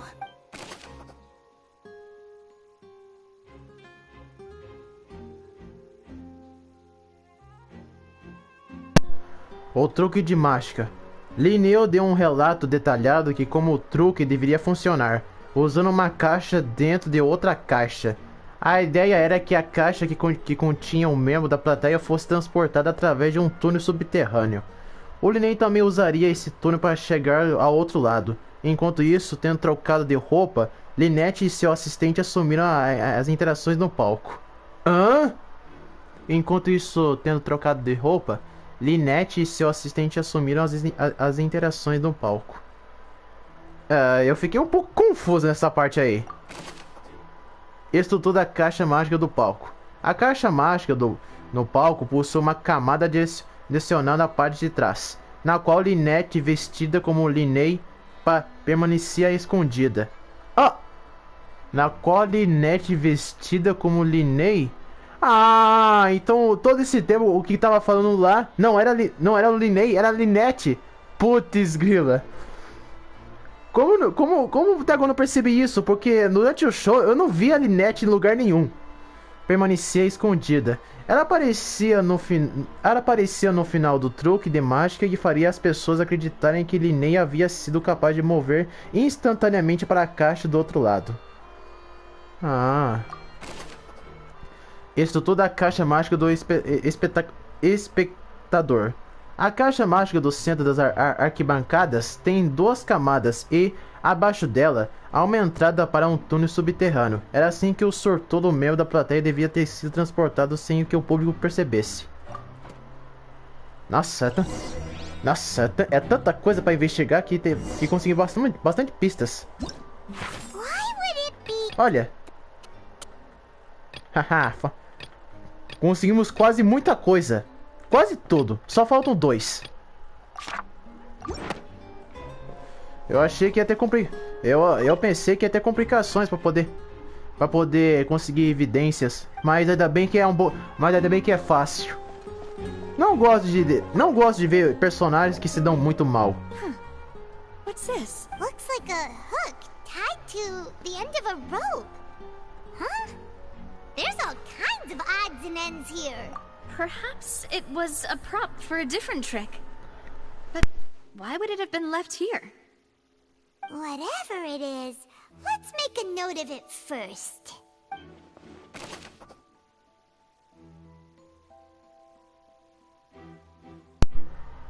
A corda com gancho derrubada. Uma corda que tinha caído no chão. Sua ponta tinha um gancho de aço. Você não sabe no que ela seria usada. Mais uma evidências. Investigar o vaso. The floor is wet. Please be careful not to slip. Speaking of which, why would there be water here? Oh, Paimon knows! It's one of those tricks where you pour water into a jug and then flip the jug over and here's a broken vase. Huh. That can't be. The trolley moves along tracks from start to finish. It couldn't have hit... Let's note this down too. Vaso quebrado. Os fragmentos de um vaso quebrado que estava ao lado do túnel, a água que ele continha também derramou no chão. Ao julgar pela distância que estava, não é possível que tenha sido quebrado pelo carrinho de carga que transportava o baú mágico de um lado para o outro do túnel.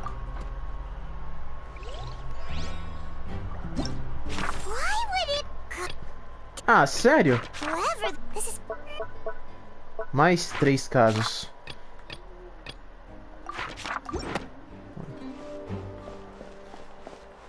Hã? Roupas?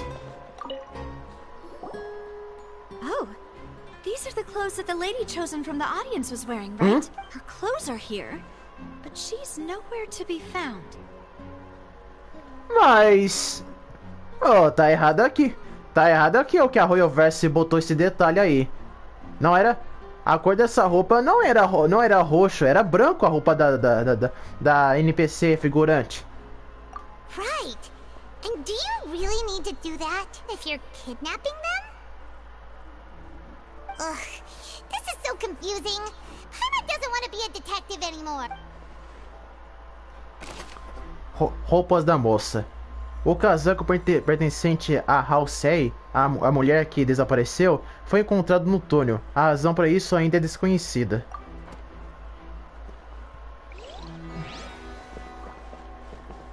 Tem mais coisas aqui? Ah, já investigamos o gancho.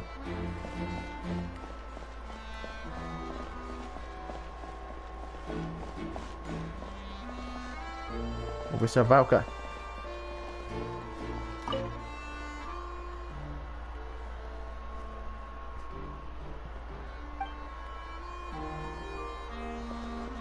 Caminho.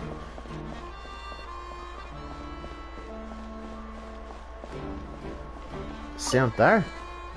Quem disse que quer sentar?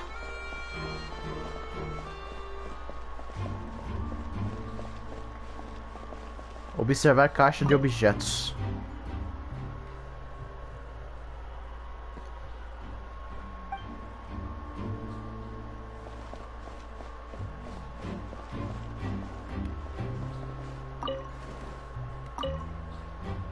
Ah, já observei o objeto de caixas.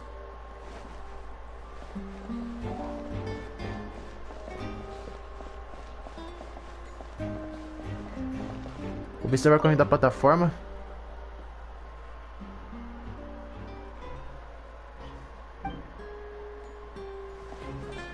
Ai, escada.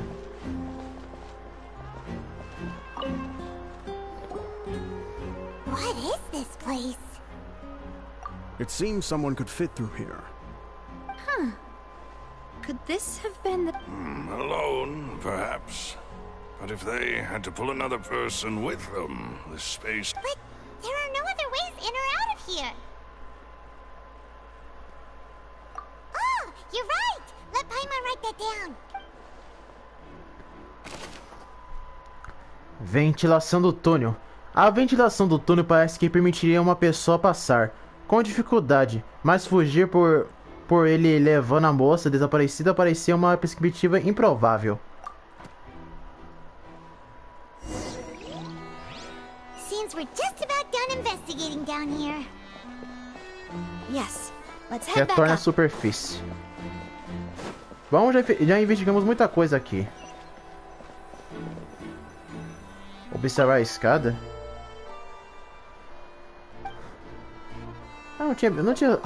Não tinha visto isso. Nossa, é a primeira vez que de toda a história da saga de Genshin onde tem a parte de investigação. We've ascertained the state of the crime scene. Let's find a place to sort out our findings once Malus returns. Seems to me that there are several things that don't add up here. Apologies for the wait, demoiselle. So, what did the guards say? Did the criminal escape through the vent? They believe the odds of that are very low, since the vent leads to the Opera House's basement. The guards have checked the area carefully. No one left through the basement during the performance or after the incident. And So the tunnels become like a secret chamber then. You know, like the kind you usually see in novels. The plot thickens.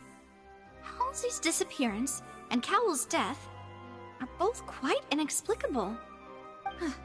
No wonder Farina was so confident in her accusation. All the current evidence points toward Linny and Lynette. in other words, the charges are very likely to be upheld unless we make some considerable progress. Charges and then trial. So if the charges are upheld, they'll announce a sentence? That's right. This is how a trial goes in the Opera House. During the proceedings, the Chief Justice and the oratrice will hear statements from both sides. That's right. This is how indemnitium is produced. The statements from both sides, the defenses from attorneys, witness testimonies, and even the audience's emotions will all be projected on the oratrice. To put it simply, it's as if the oratrice has its own will, and is a judge in its own right. This also precludes any kind of favoritism on the part of the Chief Justice. And not that... Once both sides have finished speaking, the Chief Justice will make his final decision. This, too, will be used by the oratrice as a reference. Then, finally, the oratrice will be consulted by officials. The result it returns is the will of justice itself. Huh? So that machine is the one that actually decides? Paimon thought Orvalho called the shots. In practice, there is very little difference. Both have always come to the same judgment. Which is why people have great faith in the Chief Justice. Ah, yes, the guards also asked me to convey that none of us will be allowed to leave this place before... Huh? Why? Because we've chosen to act as the twins' proxies. That makes us persons related to the case. They're concerned that we might be colluding with outside parties, or that we might find outside help to disrupt the case. And even if that were not so, it could prove problematic if we happen to spread key information about the case ahead of time. I'm ready to break out at any time. Whoa, whoa! There's no need for that! Paimon thinks they have a point. That said, are they providing food? Of course. I just hope you don't mind the lack of options. I'm afraid that catering to all tastes is not in the cards, nor is any guarantee of balanced nutrition. Olha, acabei de receber aqui uma mensagem da pessoa que tá vendo. O nome do cara é Anjo da Morte. Putz. Ele tem a foto do Anokojin. Se bem que esqueci o nome. Ele deve ser o fã do Anokojin. Ele disse oi. Oi. In that case, let's just sort out our findings together here. Pity. I was hoping to take you to try some of Fontaine's famous desserts, too. I mean, what better way to properly think through our findings than over some tea and sweets? Huh. Breaking out suddenly doesn't seem like such a bad idea after all. Just kidding, just kidding. Paimon will still do her best, even if there are no snacks. Hmm? What do you mean, no snacks? Of course we'll have snacks. If we cannot buy some, then we'll simply make some.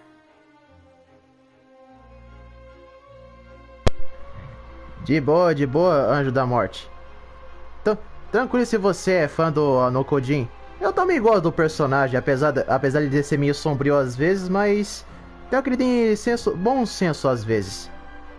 Mas... Se não foi pedir muito pra você, Anjo da Morte... Não esqueça de deixar seu like e se inscrever no canal, isso me ajuda muito. Huh? Here? But how? Understood, Demoiselle. Everyone, please come with me.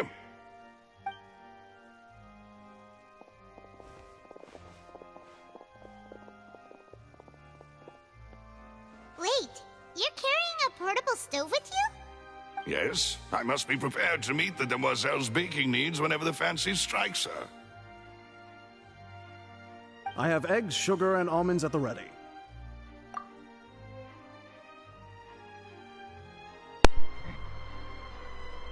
Ah, obrigado, cara. Muito obrigado. Se você gosta do Genshin, eu ainda continuo trazendo lives do game quando lança uma nova atualização da história. Eu foco mais em história do Genshin, principalmente em algumas partes da Square dos personagens que são lançados. Se você gosta, então tá no lugar certo. Good work, you two. Then I'll get to it. Please sit tight for a moment. You'll get to taste my awesome snacks soon enough. These three are quite the interesting group.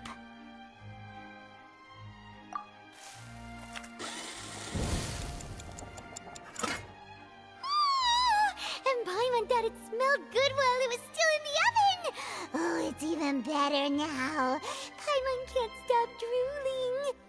From the way you had these two guys carrying all that stuff around, Paimon thought you'd have them do more during the baking process.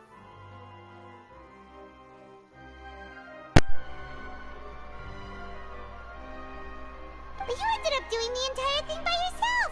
Beating the egg whites, grinding almonds, everything! I was applauding. And I was giving encouraging smiles. Paimon was just thinking, aren't you worried about getting your fancy dress dirty beating egg whites and baking like this? Well, I don't think it's carved in stone anywhere that fancy ladies can only read books, sip tea, ride horses, and play the piano. I just really enjoy making snacks. Don't underestimate beating egg whites, by the way. It's a real arm workout. You also need to beat them to just the right consistency, or your macarons will crack. Anyway, give these a try, fresh out of the oven. There's 3 for each of us. Only 3? Well, eating too many sweet treats might send all that sugar to your head. You wouldn't be able to think clearly about the case on a sugar rush, would you? Tea is ready to be served as well. This is Demoiselle's favorite, strong black tea with a floral fragrance that clears the mind and lifts the spirit. No need for concern. I'm merely doing as I should.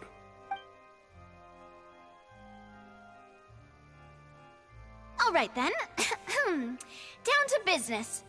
As Paimon mentioned previously, the tunnel seems to be something of a secret chamber. However, we can assume that Linny and Lynette were not alone within it. So the magician twins could have committed the crimes, of course, but they lack any logical motive. Exactly! Why would they do such a thing right when everyone was watching? The flower vase and the thud we heard during the performance could indicate some altercation between Halsey and the criminal in the tunnel, resulting in the shattering of the vase, the discarding of her clothes, and her abduction. Perhaps the criminal thought that since she was chosen from the crowd, she would be too easy to identify if she was still wearing the same clothes. Paimon thinks that makes sense, but the real trouble is... True. None of the clues we found thus far support the existence of this third person. But the only people left to consider are both technically victims, whether it's the missing girl, Halsey, or poor Cowell. Huh. Could Halsey have secretly made modifications to the magic props in order to murder Cowell before making her escape? That's right. And even if she had tampered with the setup, she would need to understand the entire trick to pull it off. Nor does she have any motive. The guards said that she has never had any dealings with the magic troop's members. Were we not thorough enough in our search? From the sound of things, this is turning into an impossible case. Your macarons are amazing though, Navia. They smell great! They're not... They are my specialty after all. And I see you've already had 5 of them. What? 5? Oh, that can't be right. Paimon only counted 3, honest! Please don't worry about it. At my age, a few less sweets might actually be a good thing. No! Being greedy is one thing, but Paimon knows how to count. Besides, Paimon knows that if she ate too many, then others wouldn't have enough. Wait, even you don't believe Paimon? How could you? If Paimon ate those 2 extra macarons, then may they turn into stone in her stomach! All right, we get it. Well, I suppose one of us might have gotten too engrossed in our chat and eaten them by mistake. No big deal. Maloose, set up the stove again if you would. Huh? What are you doing? Making sure everyone gets 3 macarons, of course. Exactly. We don't want to trouble you. As you wish, Demoiselle. And I have the egg, sugar, and almonds. Well, this really is your hobby, huh?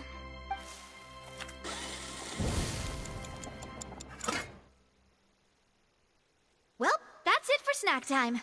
I'm going to have another look around the area. I don't know what we're looking for yet, but we've still got some time. As attorneys, I suggest the two of you think the case over again.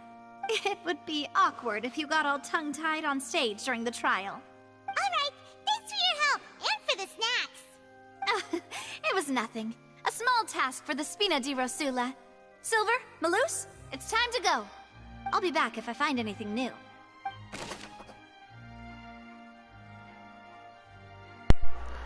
Possibilidade de uma terceira pessoa estar envolvida? Parece não haver nenhum motivo aparente para o que aconteceu com Corel e Halsey.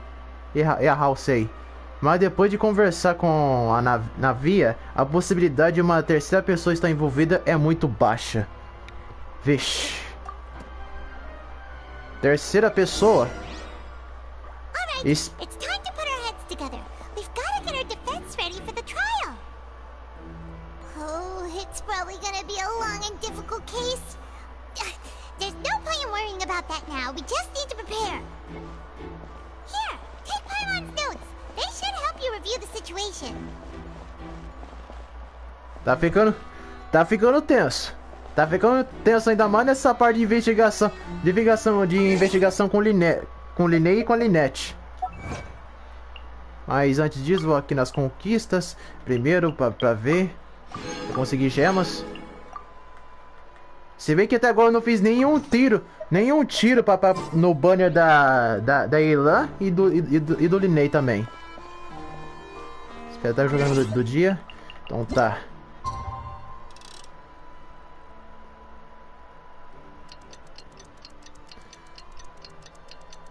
Nem todo jogo de mundo aberto RPG tem essa parte de você usar o cronômetro do relógio pra avançar do outro dia. Que é uma coisa bem rara de se ver. Participe do julgamento. Então tá. Vamos lá.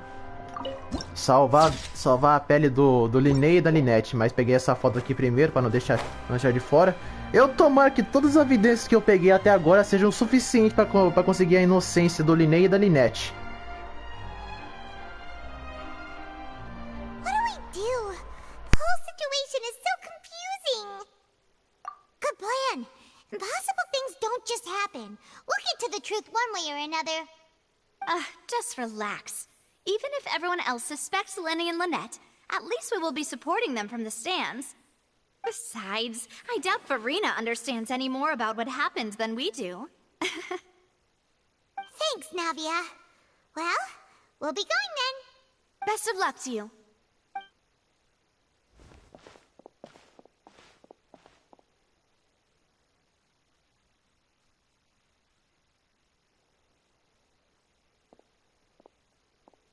Ah, finally, you're back. Well, how did your investigation go? To be honest, you might be disappointed.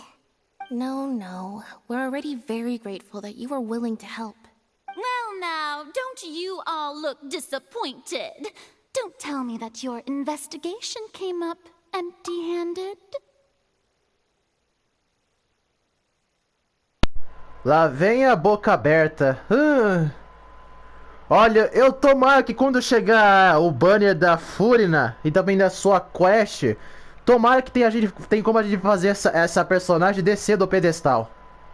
Eu tomara que consiga pegar a Furina, porque eu gostei bastante dela. Principalmente do seu visual e outras coisas que ela tem. Mas já sua personalidade, bem que se acha uma fodona toda poderosa. Aí eu não gostei não.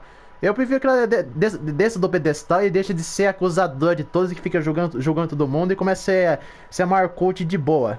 Assim, isso também foi no caso da Raiden Shogun. A Raiden Shogun foi uma tirana no início da história, a gente se deu mal com ela, pois a gente enfrentou ela e ela desceu do pedestal e virou Marcote boazinha.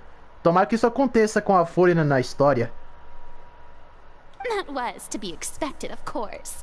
The guilty can never produce proof of their innocence. But don't let that stop you.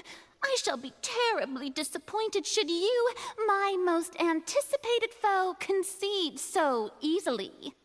Since both parties are present, I declare that the trial regarding the magic show incident is now in session. Firstly, in order for the audience to understand the causes and results of the incident, could we please have Mr. Linney explain the trick? Yes, of course. I will explain while Lynette demonstrates on stage. All the necessary items have been prepared.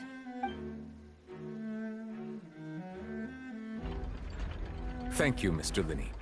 In that case, I take your statement to be that you ran to and remained hidden within the magic box in the audience stands once the trick began, and thus could not have committed the crime. Is this correct? Yes, that's correct, Your Honor. In that case, I call upon the prosecution. Lady Farina, do you wish to refute his statement in any way? Why, of course I do. Allow me to take the first shot and break this case wide open. Mr. Linney is clearly lying. There is no way you could have been in the box the whole time if you were to abduct Halsey and murder Cowell. In fact, I'd say you were hardly in that tunnel at all. That is simply your hypothesis based on the presumption that I'm guilty. Oh, is that so? And if I may ask, what did you hear while you were inside your box? The roaring countdown of the crowd, of course. That's how I kept track of the time and built anticipation for the finale. And you didn't hear anything else at all? Nothing that might leave an impression of any kind?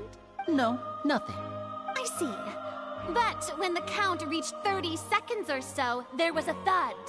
One so loud that I believe practically everyone heard it. Huh? Hey, hang on! Yeah, I'm sure he could have heard a noise that loud from inside the box. I was right by the box, and I definitely heard the thud. Look at those scales. Could those mean... Well then, ladies and gentlemen, allow me to use the words of the magician himself. You never know what can happen in the blink of an eye. Of course, I have armed myself to do far more than smash your alibi. Confidence cannot go unfounded, and my foundations are rock solid. Tell me, aren't you and Lynette actually from the House of the Hearth? The House of the Hearth? No wonder they did something like this. So the serial disappearances were the Fatsui's doing. Now it all makes sense. I've got a feeling that what happened on stage probably wasn't just an accident. That's irrelevant. Our identities have nothing to do with what happened. Indeed. Then perhaps you could tell us everything that happened during that 1 minute. Your first priority is to prove yourself innocent after all. I'm sure there is little that needs to be kept secret now. Unless your script already has holes in it. The Outlander is speechless. My, oh my, don't they look flabbergasted? Now comes the infighting and discord, I suppose. This was almost too easy. Oh, good thing I made all those preparations. Seems the all-nighter I pulled last night is really paying off. Hey, Linny! Why didn't you tell us this before? Order! Order! Mr. Linney, allow me to re-establish the facts. Lady Farina has raised 2 points.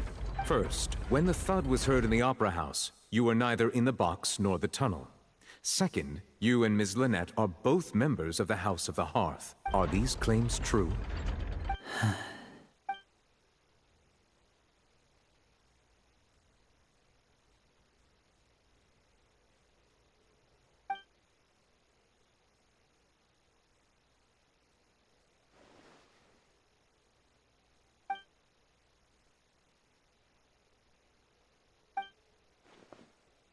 Please answer my question, Mr. Linney. I'm sorry.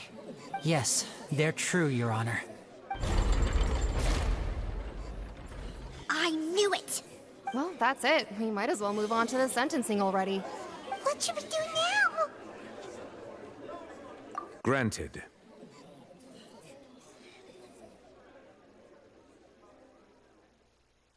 In that case, What is your request? Is that really necessary? They're already as good as guilty. The defendant deceived their own attorneys. What is there left to discuss? Order! Order! Your request is reasonable, and we shall adjourn.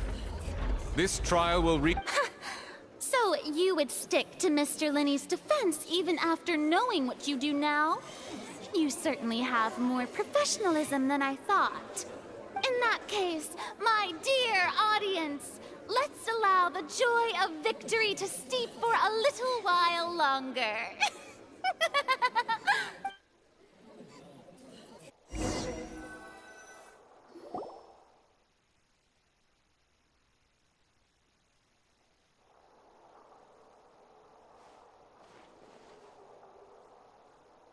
Well, this is awkward. I didn't think the Hydro Archon would dig all that up. I'm sorry, Traveler and Paimon. Yeah. Paimon doesn't know where to start. We trusted you two. We based our entire reasoning on the assumption that you weren't bad guys. Not to set the wrong tone or anything, but Paimon's really mad! I'm very sorry. I know you're angry, and reasonably so, but please, let me explain. I know you've clashed with the Fatui several times before. I wouldn't be surprised if just hearing the word is enough to make you upset. But our organization is very, very large, and the Harbingers have very different personalities and goals. Right now, we want to save people. As many as we can. That's right. I'm sure we're on the same page when it comes to this nation and the disaster that its people might face. I knew if it weren't for our respective identities, we could become good friends. That's why I didn't wish to flat out lie to you, but chose to hide some details instead. The truth is very important, but being completely transparent about everything would see us spending more effort than we need to. Right. So, you be the judge. Heck, if I were you, I fear that I'd even struggle to trust me at this point. You met a Fatus who works as a magician, a trickster by trade. All by coincidence, too. But still, I'm asking you to trust me. I am no criminal. At least, not in this case. Sorry. Please forgive us. Well, you both say that, but...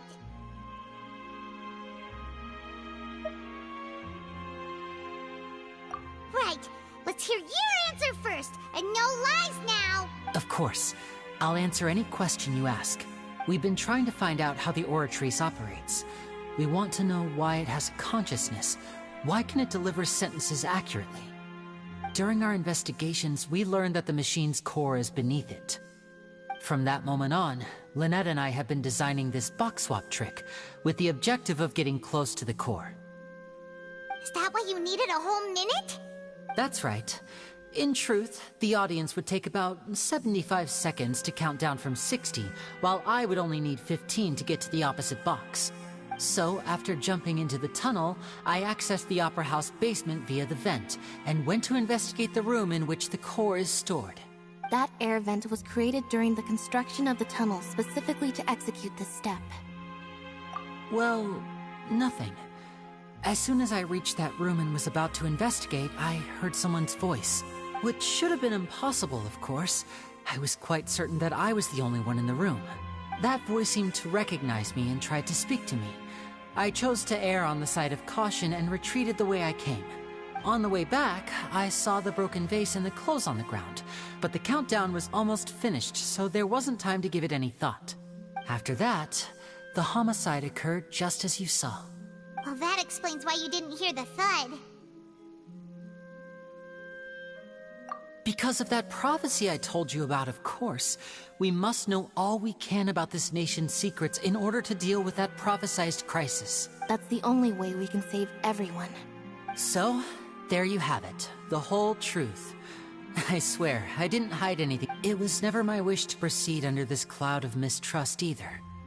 But, like I said earlier, you can be the judge. If you want to leave because you don't trust the Fatui, there's nothing I can do to stop you. Well, Traveler, you decide. Paimon will follow your lead however you choose.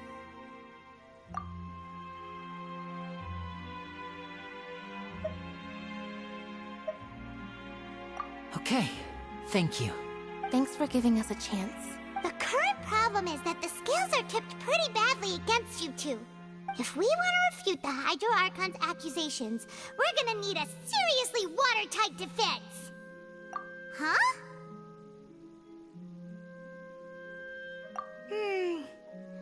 Oh, Paimon thinks she gets what you mean.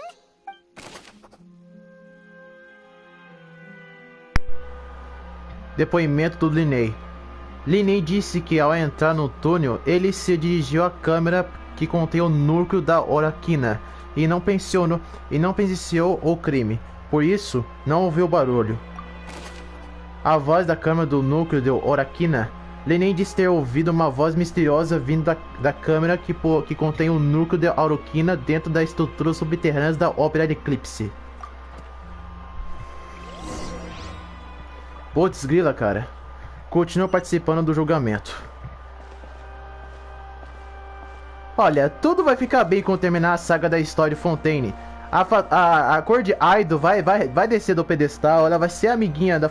Vai ser amiga de confiança da Lumine. Foi assim com a Raiden Shogun. Foi assim com todo mundo. Até o Child, que é um fatui para começo de conversa. Então nem todos os fatores são do mal. Eles têm os motivos de serem assim.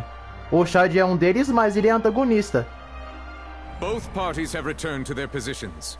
Let us continue the trial. When last we left off, Mr. Linney acknowledged the new evidence presented by Lady Farina as fact.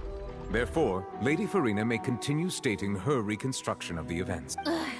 That took long enough. Now then, if everyone would lend me their attention, at this stage, let's revisit that scene from Linney's perspective.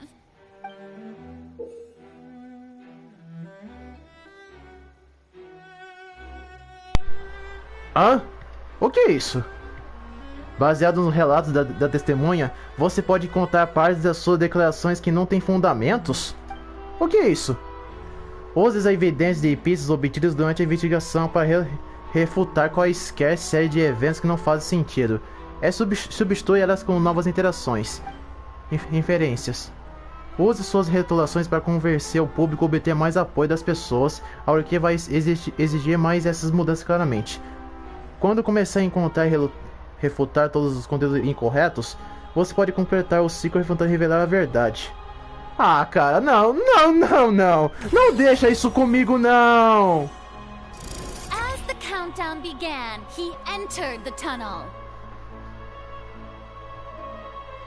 When the flatbed trolley passed, he opened the box and got into an altercation with Halsey, which he did not realize that the sound could be heard by everyone in the Finally, he used the vase to knock her out, before making her change clothes to prevent others from recognizing her.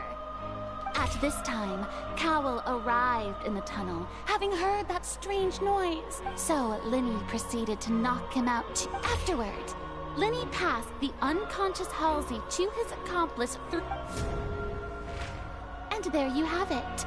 That's the truth. Does the defendant's side have any objections to Lady Farina's description of the event? The key to refuting Lady Farina is the order of events. What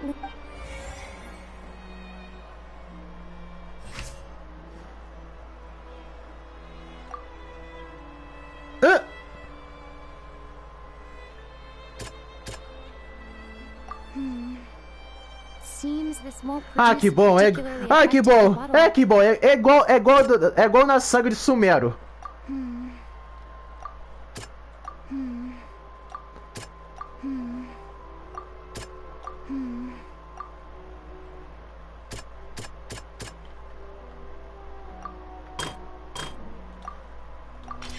According to Linney, he left via the vent after entering the tunnel.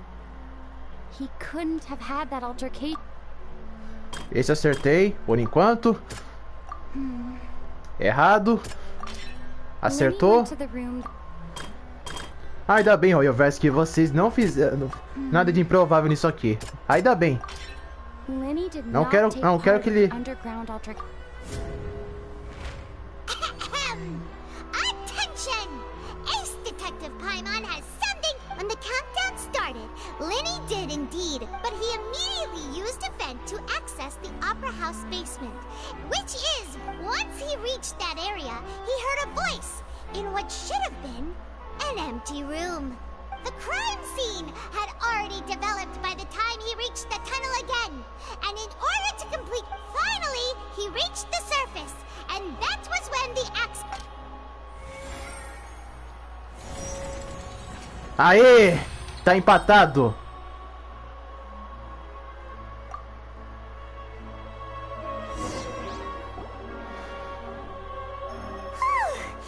Paimon did it!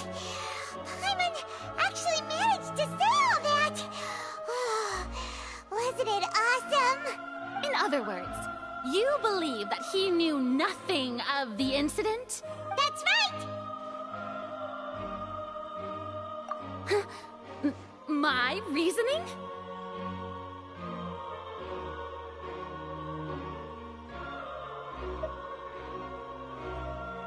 If that's the case, then if Cowell hadn't entered the tunnel, who was the entire setup meant to kill? Assuming that what you say is true, Lenny only needed to kidnap the young girl to cause a new disappearance case. What would the point of killing someone on stage be? Oh, they have a point. That's right, you tell him! And that's why they're partners of mine. Oh, well, your denial is very strident, I'll give you that. But what proof do you have to back your claims? Of course I do. If he had been in the magic box the whole time, how could he have not heard that sound? You're saying that he wasn't?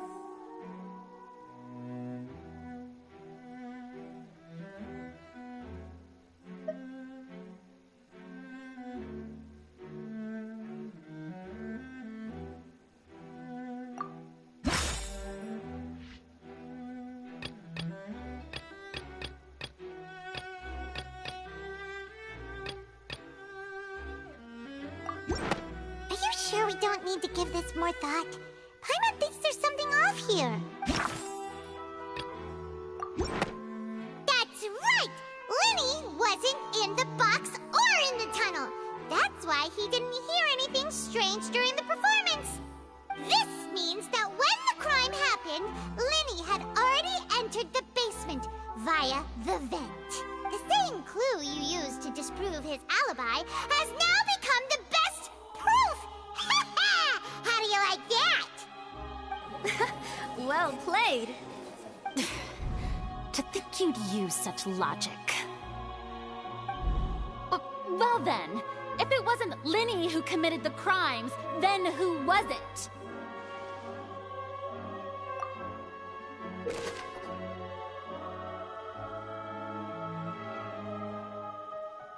Selecione o ícone de engrenagem na interface para checar as dúvidas correspondentes no caso. Selecione a resposta e preencha todas as engrenagens vazias para verificar o corretudo da sua dedução. Se você cometer erros, terá que realizar outra seleção entre as opções restantes. O quê? Ah, não!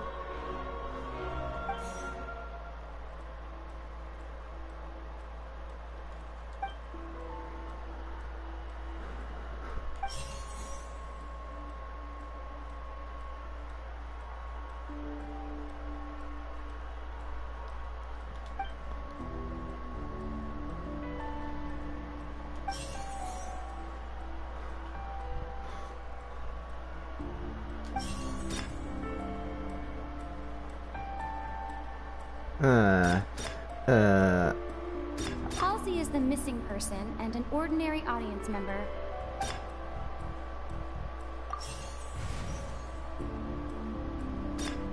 Ah, ainda bem. Could there have been a third person involved? The deceased's name is Cowell, Lenny's... Ainda bem, cara, ainda bem.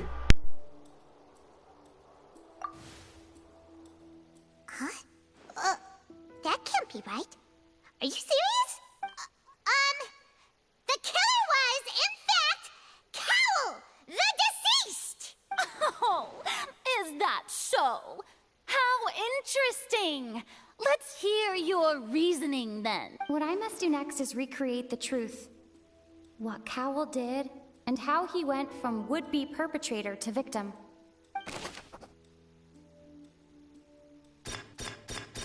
No one entered or left the Opera House through its entrances. So, where would the criminal have wanted to take Halsey? Ah, como eu não percebi isso antes? Desde todo esse tempo. A Lumine tá falando e eu não percebi isso. Mesmo prestando atenção, cara. Ah. The deceased's name is Cowell, Linny's assistant. He would have been able to tamper with the equipment. Halsey's clothing was in the tunnel. So, there must have been some fear that she would attract attention. The sound we heard may have come from a clash between the missing Halsey and the criminal. Linny was not in the tunnel at that moment, which gave our criminal ample time. It would have been tough for both people to fit into that vent. They would likely have bumped into Linny as well. The deceased's name is Cowell.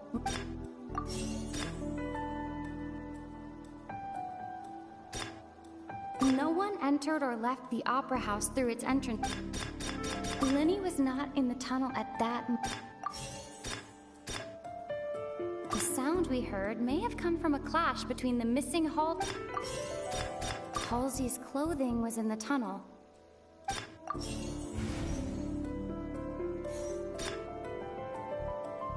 No one entered or left the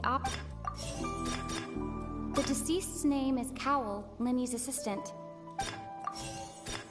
Halsey's clothing was in the tunnel. It would have been tough for both people to fit.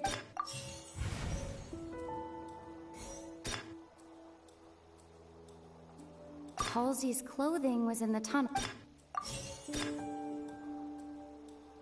No one entered or left the Opera House. It would have been tough for both people to... The deceased's name is Cowell.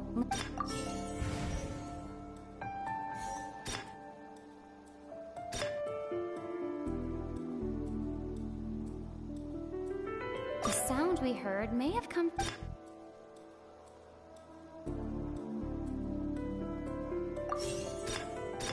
It would have been tough for both people to fit into... Linny was not in the tunnel at that moment. No one entered or left the Opera House.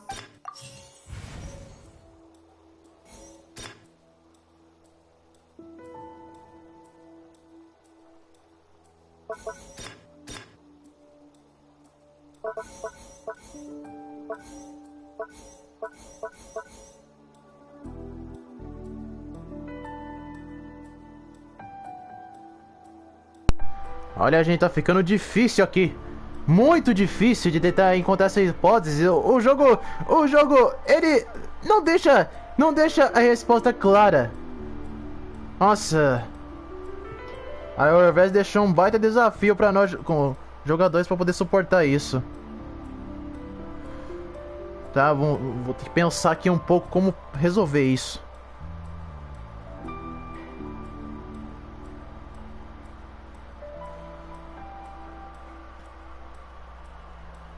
Como podemos supor que Linei não tinha sido... Não tinha como interferir o crime? É uma pergunta bem difícil.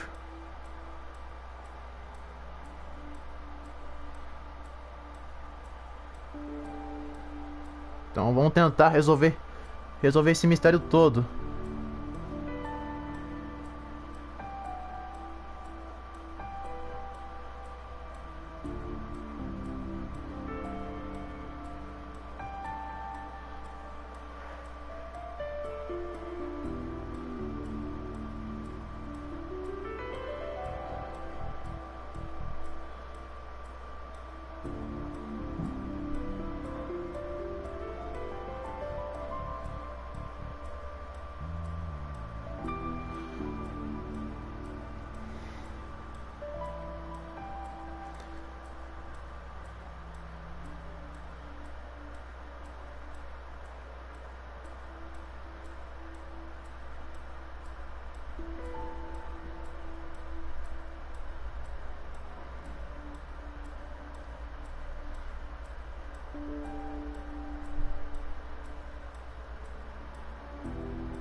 Tá, vamos tentar resolver aqui. Só espero que isso funcione, senão a live vai começar a ficar difícil.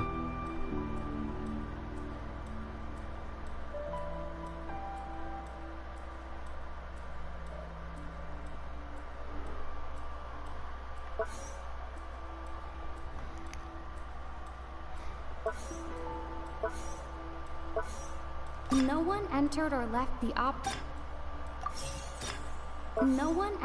left the opera house through its entrances. Não.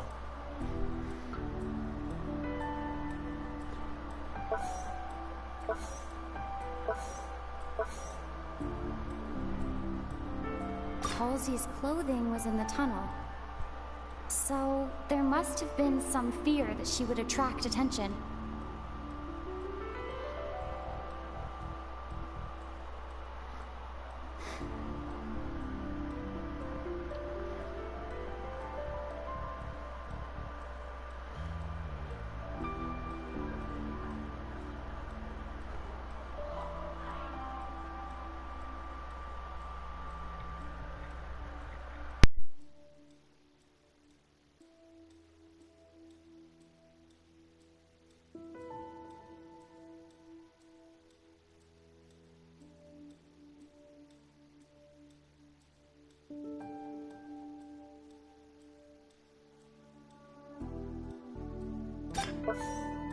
No one entered or left the opera house through its entrance.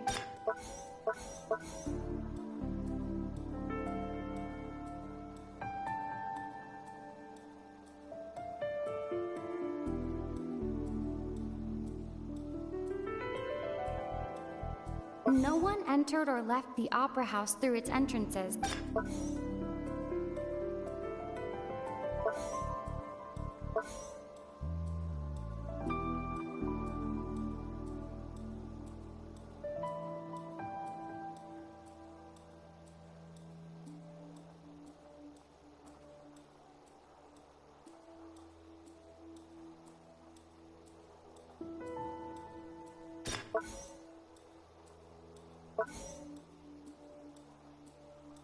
The sound we heard may have come from a clash between the...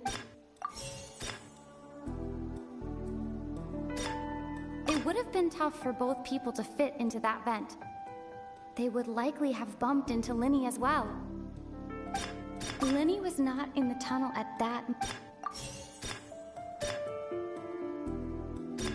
The sound we heard may have come from...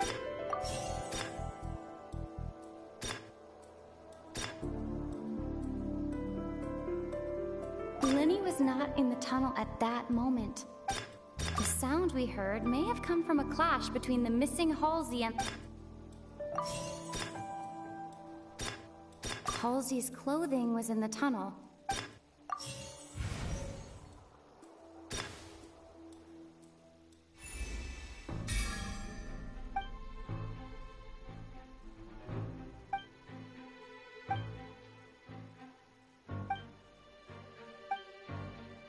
What's wrong, Traveler? Are you still having trouble figuring things out? I see how it is. So this was all just a bluff. And here I... Look, since we're at a dead end, why not consider a different track? Just like the trick as it transpired, the end result must... If only we knew how Halsey disappeared. Well, that would be nice, but the tunnel only has 3 exits, and none of them seem very likely. And it's not like this is a magic trick where you can just make a real live person disappear. You know, like you did from that water tank, Lynette. Excuse my interruption, dear opponents, but do you not see that the crowd is growing impatient? There is no greater sin in this opera house than an awkward delay in the performance.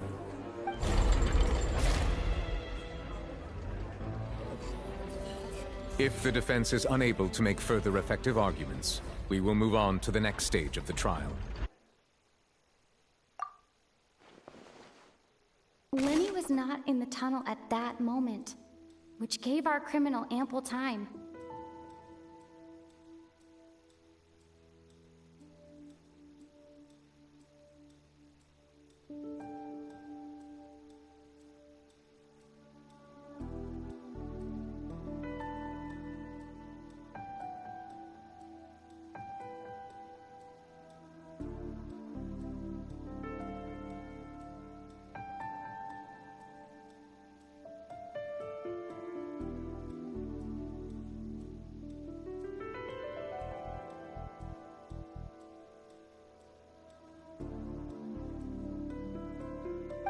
The sound we heard may have come from a clash between the deceased's name is Cowell, Lenny's assistant.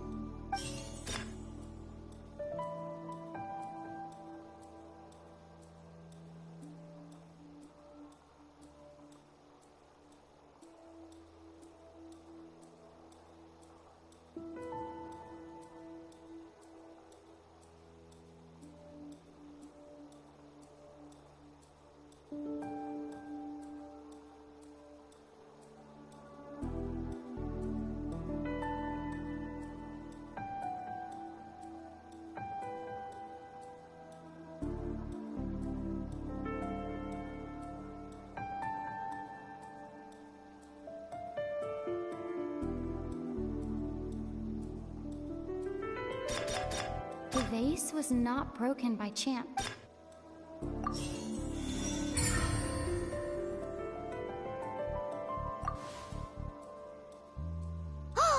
Paimon gets it! It all comes together if Halsey disappeared instead of being kidnapped. Lynette escaped from the water tank, vanishing gradually and leaving only clothes behind. If there's a similar method where a person could be transformed into water... Oh, just a moment, please.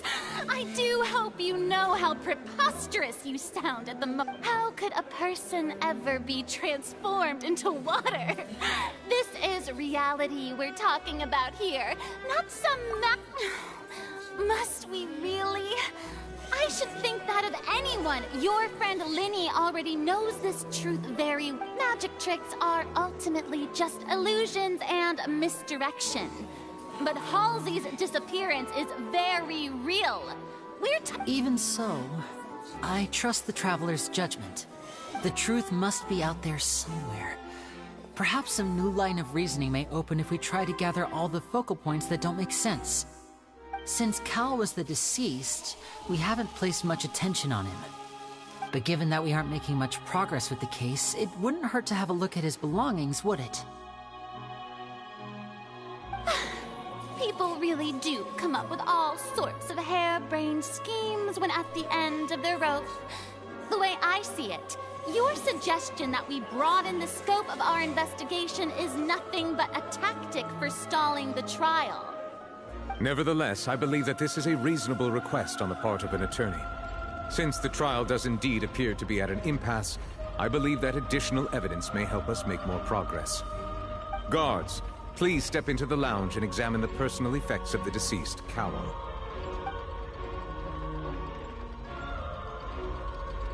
We are still examining the items, but we have already made critical progress that we feel must be shared with everyone post-haste. We discovered several test tubes of fluid within Cowell's baggage, each labeled separately. The notebook in his backpack claims that these fluids are water from the primordial sea. The primordial sea?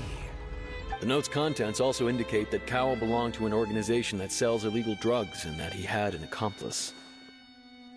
The notebook has many entries concerning safe usage of these fluids, in which the keyword dissolve appears many times. One of these tubes was labeled Opera Epiclese, along with yesterday's date. It is empty. The notes also state that these dissolution properties work exclusively on people from Fontaine. It's likely that Halsey was chosen as some sort of test subject. As such, we believe that the defense's hypothesis is, in fact, supported by sufficient evidence. You've got to be kidding! People dissolving into water? Could something so ridiculous actually be true? Wait a moment. This reminds me of a certain prophecy, but it's just a coincidence, isn't it? Huh. If people can become water, does that mean that the water tank's real use was as a means to hide water stains? And if Cowell was targeting that girl... Wait just a minute. Could that mean... You two, with me, quick! Demoiselle, wait! What about your partners? Let's go. Just trust me. Order! Order! It is undeniable that further examination of the deceased's personal effects has yielded some surprising results. but we cannot yet verify the veracity of these clues. Still, let us assume that these clues are indeed authentic, albeit with the understanding that Ms. Halsey has yet to be found. Guards, please continue examining the items along these lines. Mr. Linney, it appears your hypothesis is supported by the evidence, so please continue speaking. Of course. Thank you, Your Honor. If we uphold this hypothesis, I believe that many of this case's seemingly unrelated clues can be connected together. Right! Like the metal hook! That one didn't make sense at all. Let's think about this.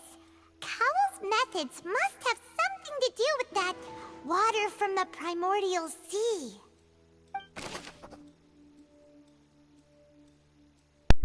Ah, desculpa, gente, de eu ter demorado tanto, é que eu tô tão nervoso tentar ajudar o Linney e a Lynette que eu fico perdido às vezes. Água do mar primordial. O líquido com os guards encontrado nas bagagens de Correl parece possuir a habilidade de dissolver as habilidades de Fontaine em água.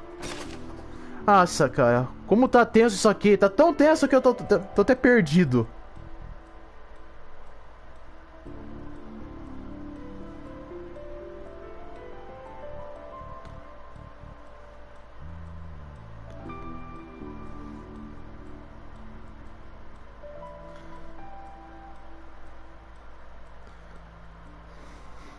Então tá, vamos escolher aqui. The deceased's name is Cowell. The water from the primordial sea.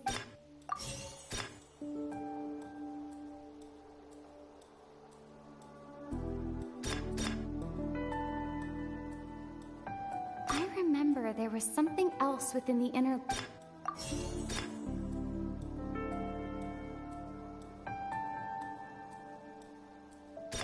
Now it seems like the hook rope was not meant for another magic trick.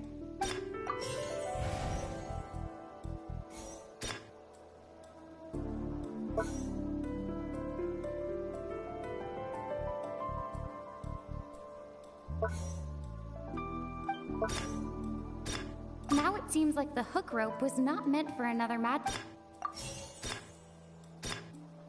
The water from the primordial sea should already have been... I remember there was something else.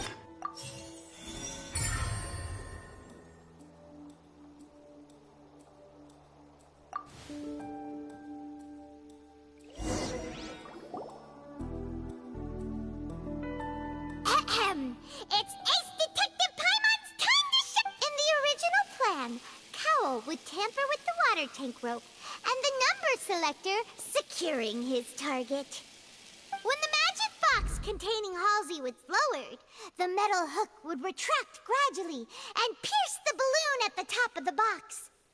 When the balloon attached to the box popped, the water from the primordial seed inside it would pour down and dissolve Halsey. Afterward, Cowell would enter the tunnel and break the flower vase to conceal the water inside the tunnel, with the remaining evidence being covered up by the water tank on stage. But he encountered something unexpected in the tunnel, and wound up being fatally hit by the same water tank he meant to use to cover his tracks. Huh, that does make sense. That actually links together a lot of the more confusing pieces of evidence. Oh dear, what do I do? Even I think they sound convincing now. Have I falsely accused an innocent person? What a humiliation. Now, it seems like the only point of contention remaining is the exact circumstances that led to Cal's death. His notes mentioned he had an accomplice who could be related to the situation. On that note, the guards have just contacted me indicating that they uncovered new evidence. I shall now invite him on stage to share it with us. Thank you, Your Honor. We were just inspecting the luggage of the other people involved in this case. And we found an identical sample of the water from the primordial sea among Linny's personal effects. What? That can't be.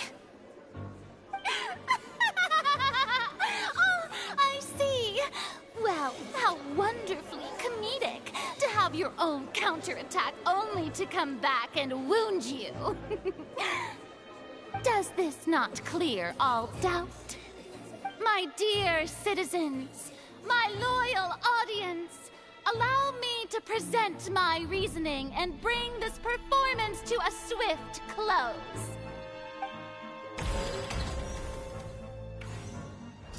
Linny did not need to take part in the dissolution of the young woman at all. Indeed, he did leave the scene via the vent.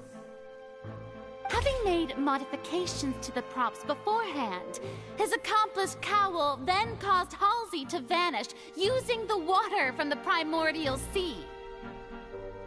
But upon his return, in cruel avarice, Linny desired sole credit and prepared to do away with his partner in crime. Ultimately, he knocked Cowl out, and the tool meant to cover the crime up also became a murder weapon. Now, as much as I regret having come to such a viciously straightforward conclusion, it does seem that the famed Fatui is quite the cold-blooded and ruthless organization. Am I right, Mr. Linny? We've used up all the evidence we collected. There's no way for us to make a rebuttal here. Is this the end of the road?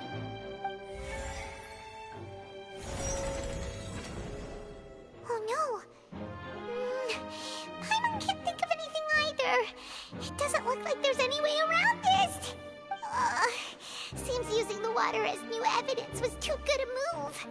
Why did this have to happen now? I think we've all seen enough now, and we have ample witnesses to my flawless reasoning. I believe this is indeed the finale. Now then, my good, noble Chief Justice, should we not, in your view, move... Excuse me, everyone, but I must interject. Miss, I must ask you not to shout, and to respect. Oh, come on. Don't be hasty. I have a good reason for interrupting, you know. Now, would anyone here like to take a little break from all this debate? I'll show you an amazing trick.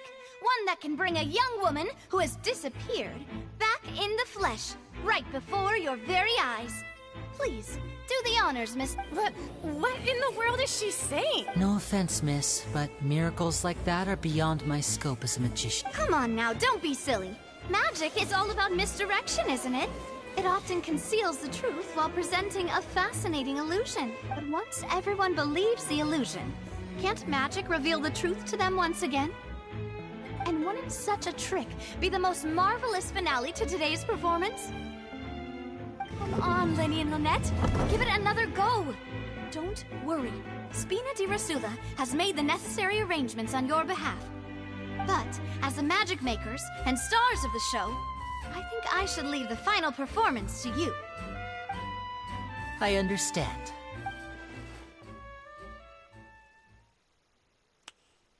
And voila!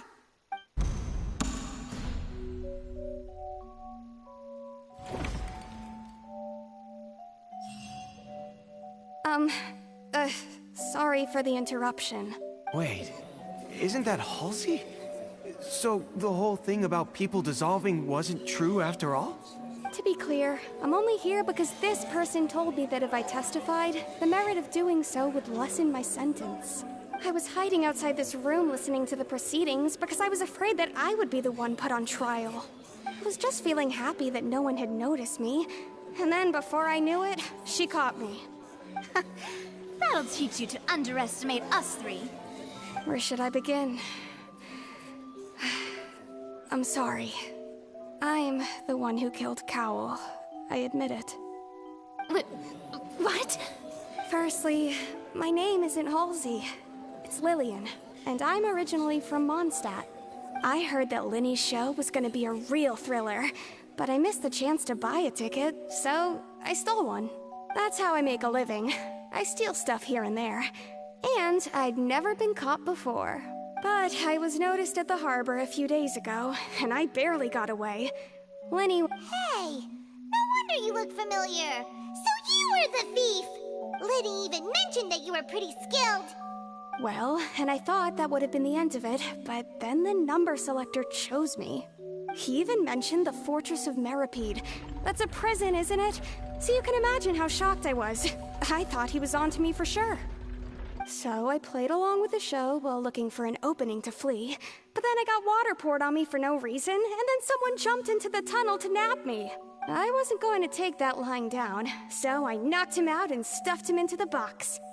There was nowhere to run from there, though, so I had to change my clothes and hide in a box containing performance costume. I slipped out after the first guard arrived at the scene and continued hiding inside the opera house. Can a person even hide in there? But I swear I didn't know that the water tank would fall down. Really, I swear it. Had I known that, I wouldn't have put him in the magic box. I may be a thief, but I'm no killer. Well, that makes everything pretty clear now, doesn't it? This time, we need to tell the entire story from Lillian's perspective.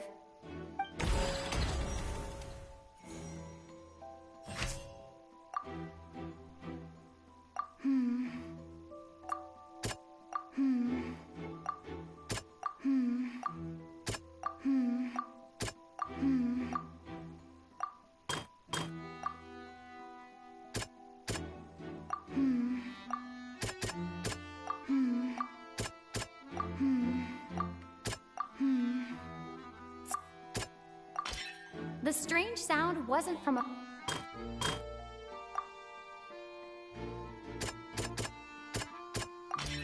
The flower vase was not broken to cover anything up, but...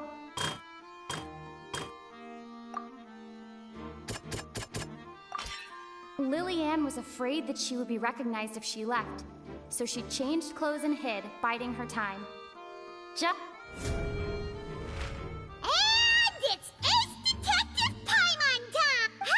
Selected out of the blue, Lillian panicked.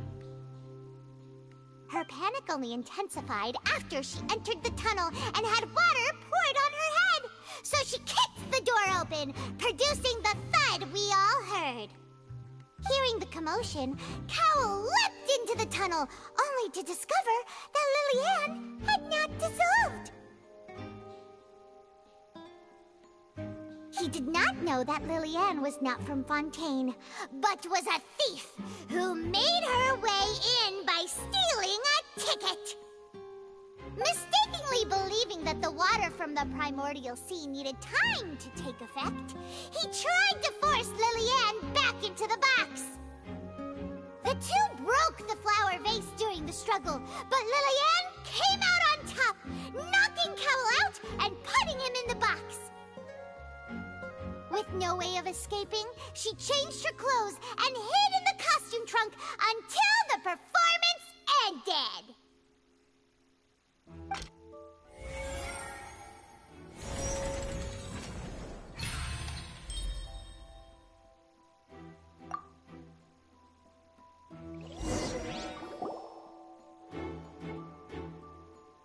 She knew that she would have to go through guard inspection if she tried to leave afterward. So, she has been trapped in the Opera House these last 2 days. She had already become desperately hungry by the time we were chatting over macarons. So, she swiped 2 of them right under our noses. Talk about a sneaky... At this point, all the events that happened in the tunnel have now... Ah, so that's the whole... Bravo! Bravo! Now then, Lady Farina, do you wish to speak against the defense's statements? Please answer the question, Lady Farina. Also, if I may add, the trial has not yet ended. As such, I request that the prosecution not leave the room before the... What? Are you reading my mind now? No, I have no further arguments. I admit defeat. But really, could you at least have left me with some dignity? Wow, look at that! She's like a deflated balloon now. If there are no objections, then as the Chief Justice of Fontaine, I shall once again repeat the full sequence of events. The actual perpetrator of the serial disappearances, Cowl, selected his next victim from the audience reservation list. With some modifications to the selector, he could ensure that the pre-selected young woman would be to cover up any evidence while committing the deed. Cowell thought of allowing the water tank to fall, which would conceal the water left behind after the young woman was dissolved.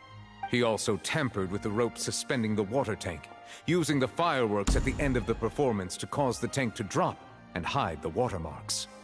He poured the water from the primordial sea into a balloon during the preparation of the magic box, and finally, he passed the prepared hook on a rope through the gap in the magic box's door when bringing the young woman to said box.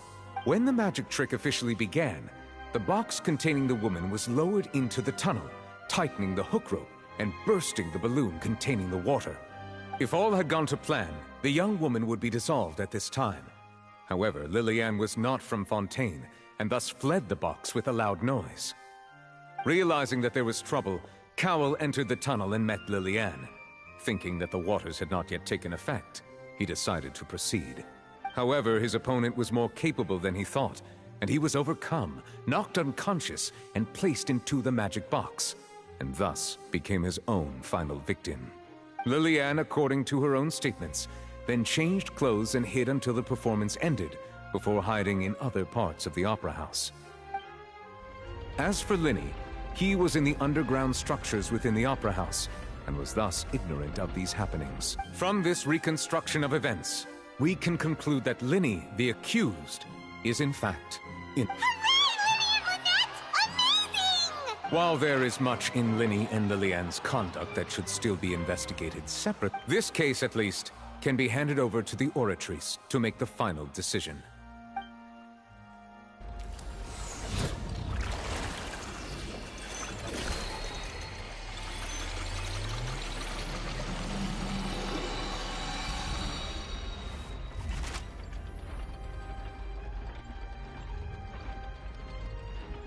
As such, Linny and Lynette are officially declared not guilty.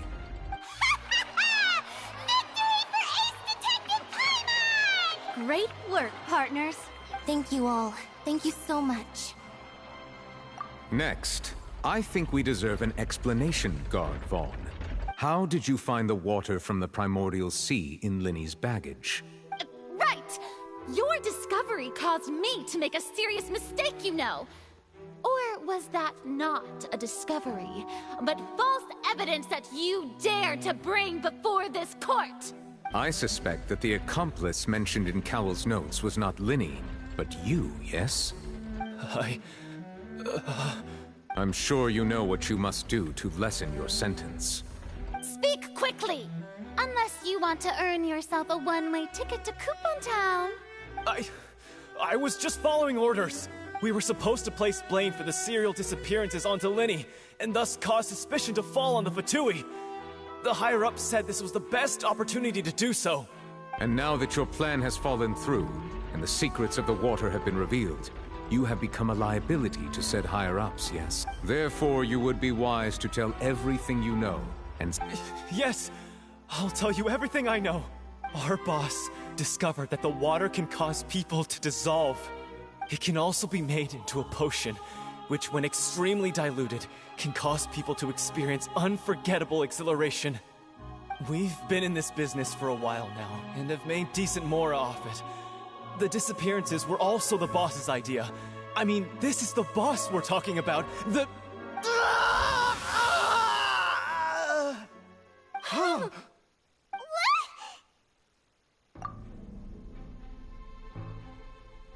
And now he can no longer talk. Such ruthlessness. I shouldn't have expected any less of them. An outrageous act. All present, please submit to inspection immediately.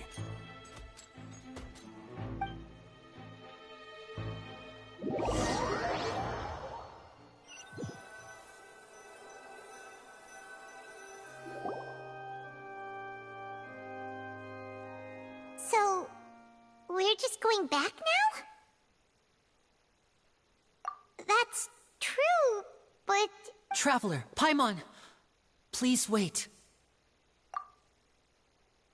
Linny... I know you may not want to speak to me right now. Maybe you don't even want to look at me. But still, let me thank you again for defending me to the end, even after you learned that I'm a member of the Fatui.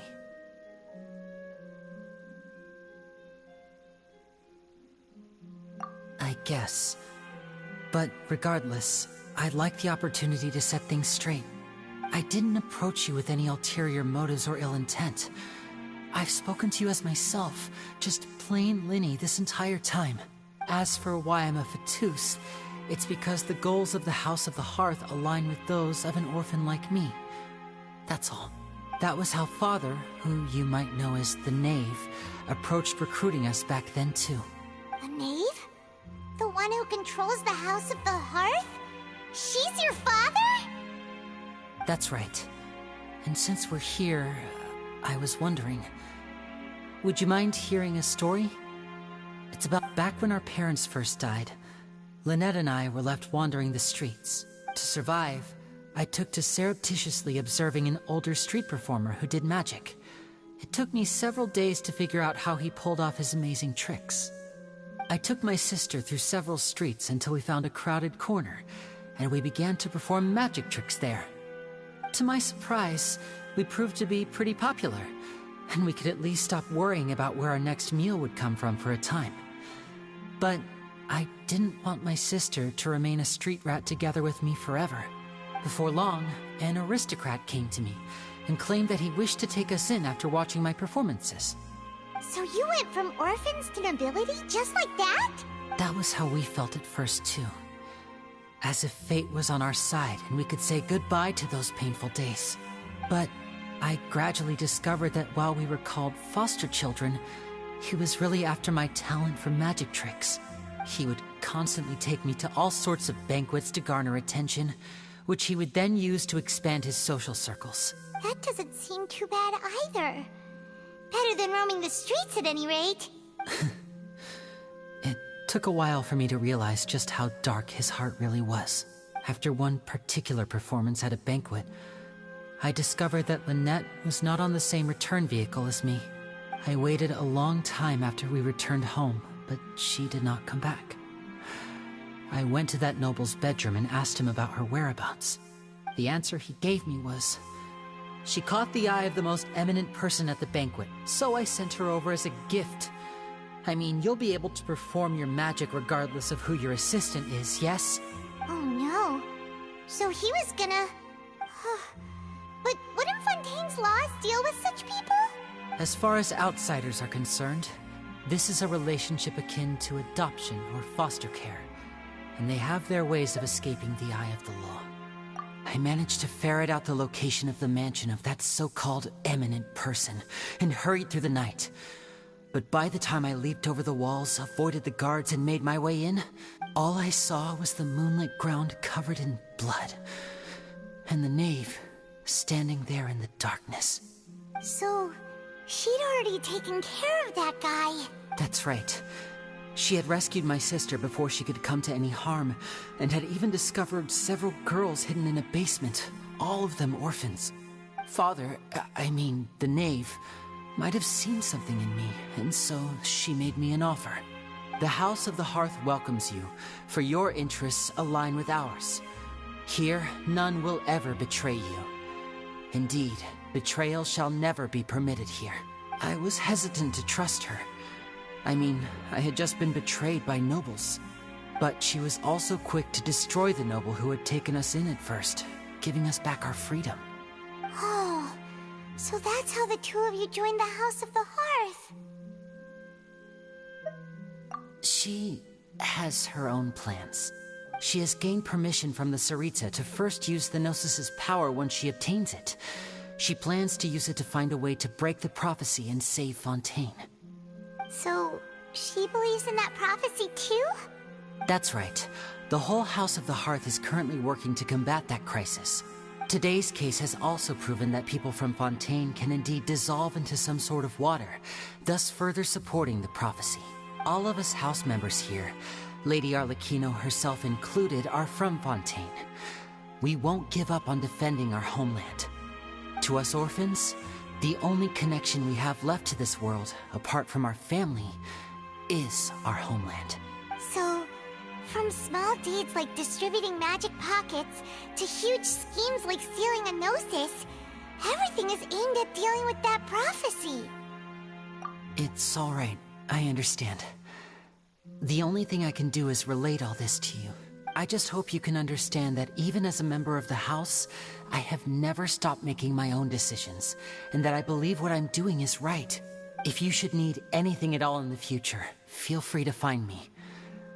I will do my best to help you, as plain Linny.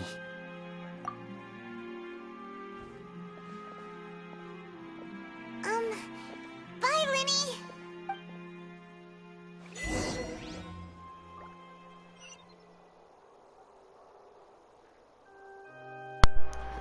Cara, que tenso!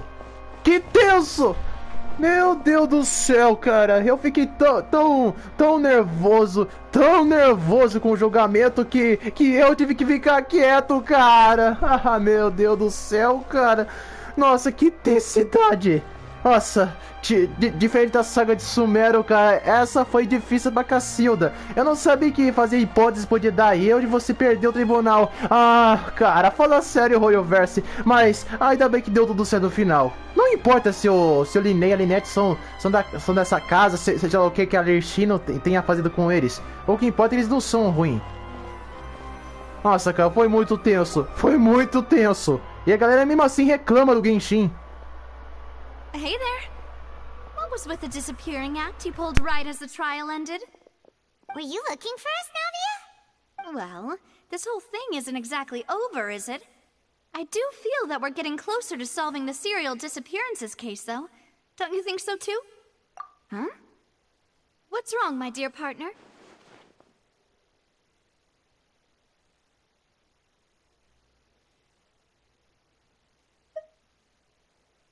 Besides, are you sure we're the ones who can crack a case that's been cold for decades now? And given that there's new evidence from the trial, there should be a trail of breadcrumbs for the Hydro Archon's people to follow now.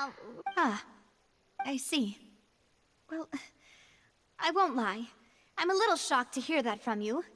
But I suppose you are just travelers who have only arrived in Fontaine after all. Sorry. I might have been too presumptuous. Don't say that, Navia. Ah, and we were having so much fun investigating with you, too. It was like having new waters flowing into a stagnant mire, causing new hope to spring forth, and the reflection in the murk to become clearer. Sorry about that. I'm a bit prone to nostalgia. Wait, shall we have a farewell meal? You know, to commemorate our time as partners? Huh? Do we really need to get that formal? Well, guess you really did treat us as partners, huh? Well, I'd just like to have a proper ending to every important memory. That way there are no regrets later. Anyway, it would just be a meal, so it shouldn't take up too much of your time. You don't have to twist Paimon's arm. If Boss Navia's treating, count Paimon in! Oh, wonderful. In that case, why don't we return to the court of Fontaine and head to the Hotel de Boer? All right, then. Let's have our farewell meal. E concluímos.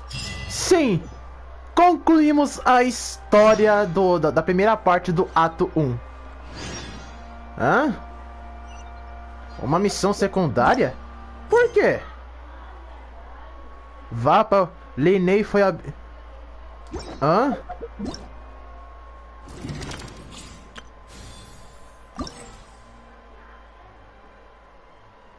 Colocou a missão para registro. Ah, entendi. Mas e aquela missão secundária que apareceu do nada? Sumero.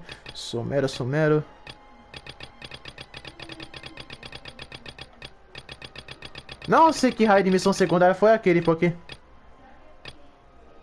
Não sei que raio de missão secundária foi aquele, mas isso não importa. Isso não importa, eu não tô interessado nele. Uma chuva inesperada. Capítulo 4, Ato 2. E temos nosso segundo ato da história. Mas eu vou deixar isso numa próxima live, pois a live ficou bem comprida. Foi quase uma... Já é quase umas 3 horas e meia, algo assim. Mas foi tenso, cara, foi tenso. Nossa, foi tenso nesse tribunal. Olha, tomara que a Arcote Idol desça do pedestal, porque eu não gostei nem um pouco dessa personalidade distorcida dela, não. Não gostei mesmo. Tomara que ela desça do pedestal. E o Linei foi absolvido e você tem certeza que deveria seguir o próximo passo? Você decide aceitar a oferta da Navia para um jantar de despedida para celebrar sua colaboração. Ah... Mas, como eu disse, eu vou deixar isso numa próxima live, mas foi tenso, cara, foi tenso. É por isso que eu gosto muito do Genshin Impact. A história dele é sensacional, apesar de às vezes ele ser um jogo bem infantil quando quer ser, mas não importa. Porque a Orvalho sempre consegue fazer umas histórias bem criativas pro seu jogo. Não, na verdade, não só pro Genshin, mas todos os jogos que eles criaram, como o Guns Guild Z, Honkai Impact 3, o Genshin, até o Star Wars que chamou a atenção de maior parte da galera do Brasil, e o Zenis. O Zenis pode até ser a mesma coisa, de ganhar bastante sucesso, assim como o Star Wars tá tendo. Olha, eu tomara que o Star Wars veio pro PlayStation 4, principalmente o Zenis. Não importa se vai ser lançado em 2025 ou... Não importa se o Zenis vai ser lançado em 2025 ou quem sabe 2024, que eles lançam só pra PlayStation 5. Eu tomara que o Zenis também venha pro PlayStation 4, porque o jogo suporta qualquer tudo do jogo da Rollverse. Ah, por favor, Rollverse, traz o Honkai Star Wars pro PlayStation 4, que eu quero muito jogar esse jogo. Eu tava até esperando esse jogo desde o lançamento dele. E também vou estar esperando o Zenis também. Bom, galera, essa foi minha live, espero que vocês tenham gostado e se inscreve no canal, ative o sininho para receber os próximos vídeos e deixe seu like e fica por dentro do crescimento dos jogos. E bora, galera, fui!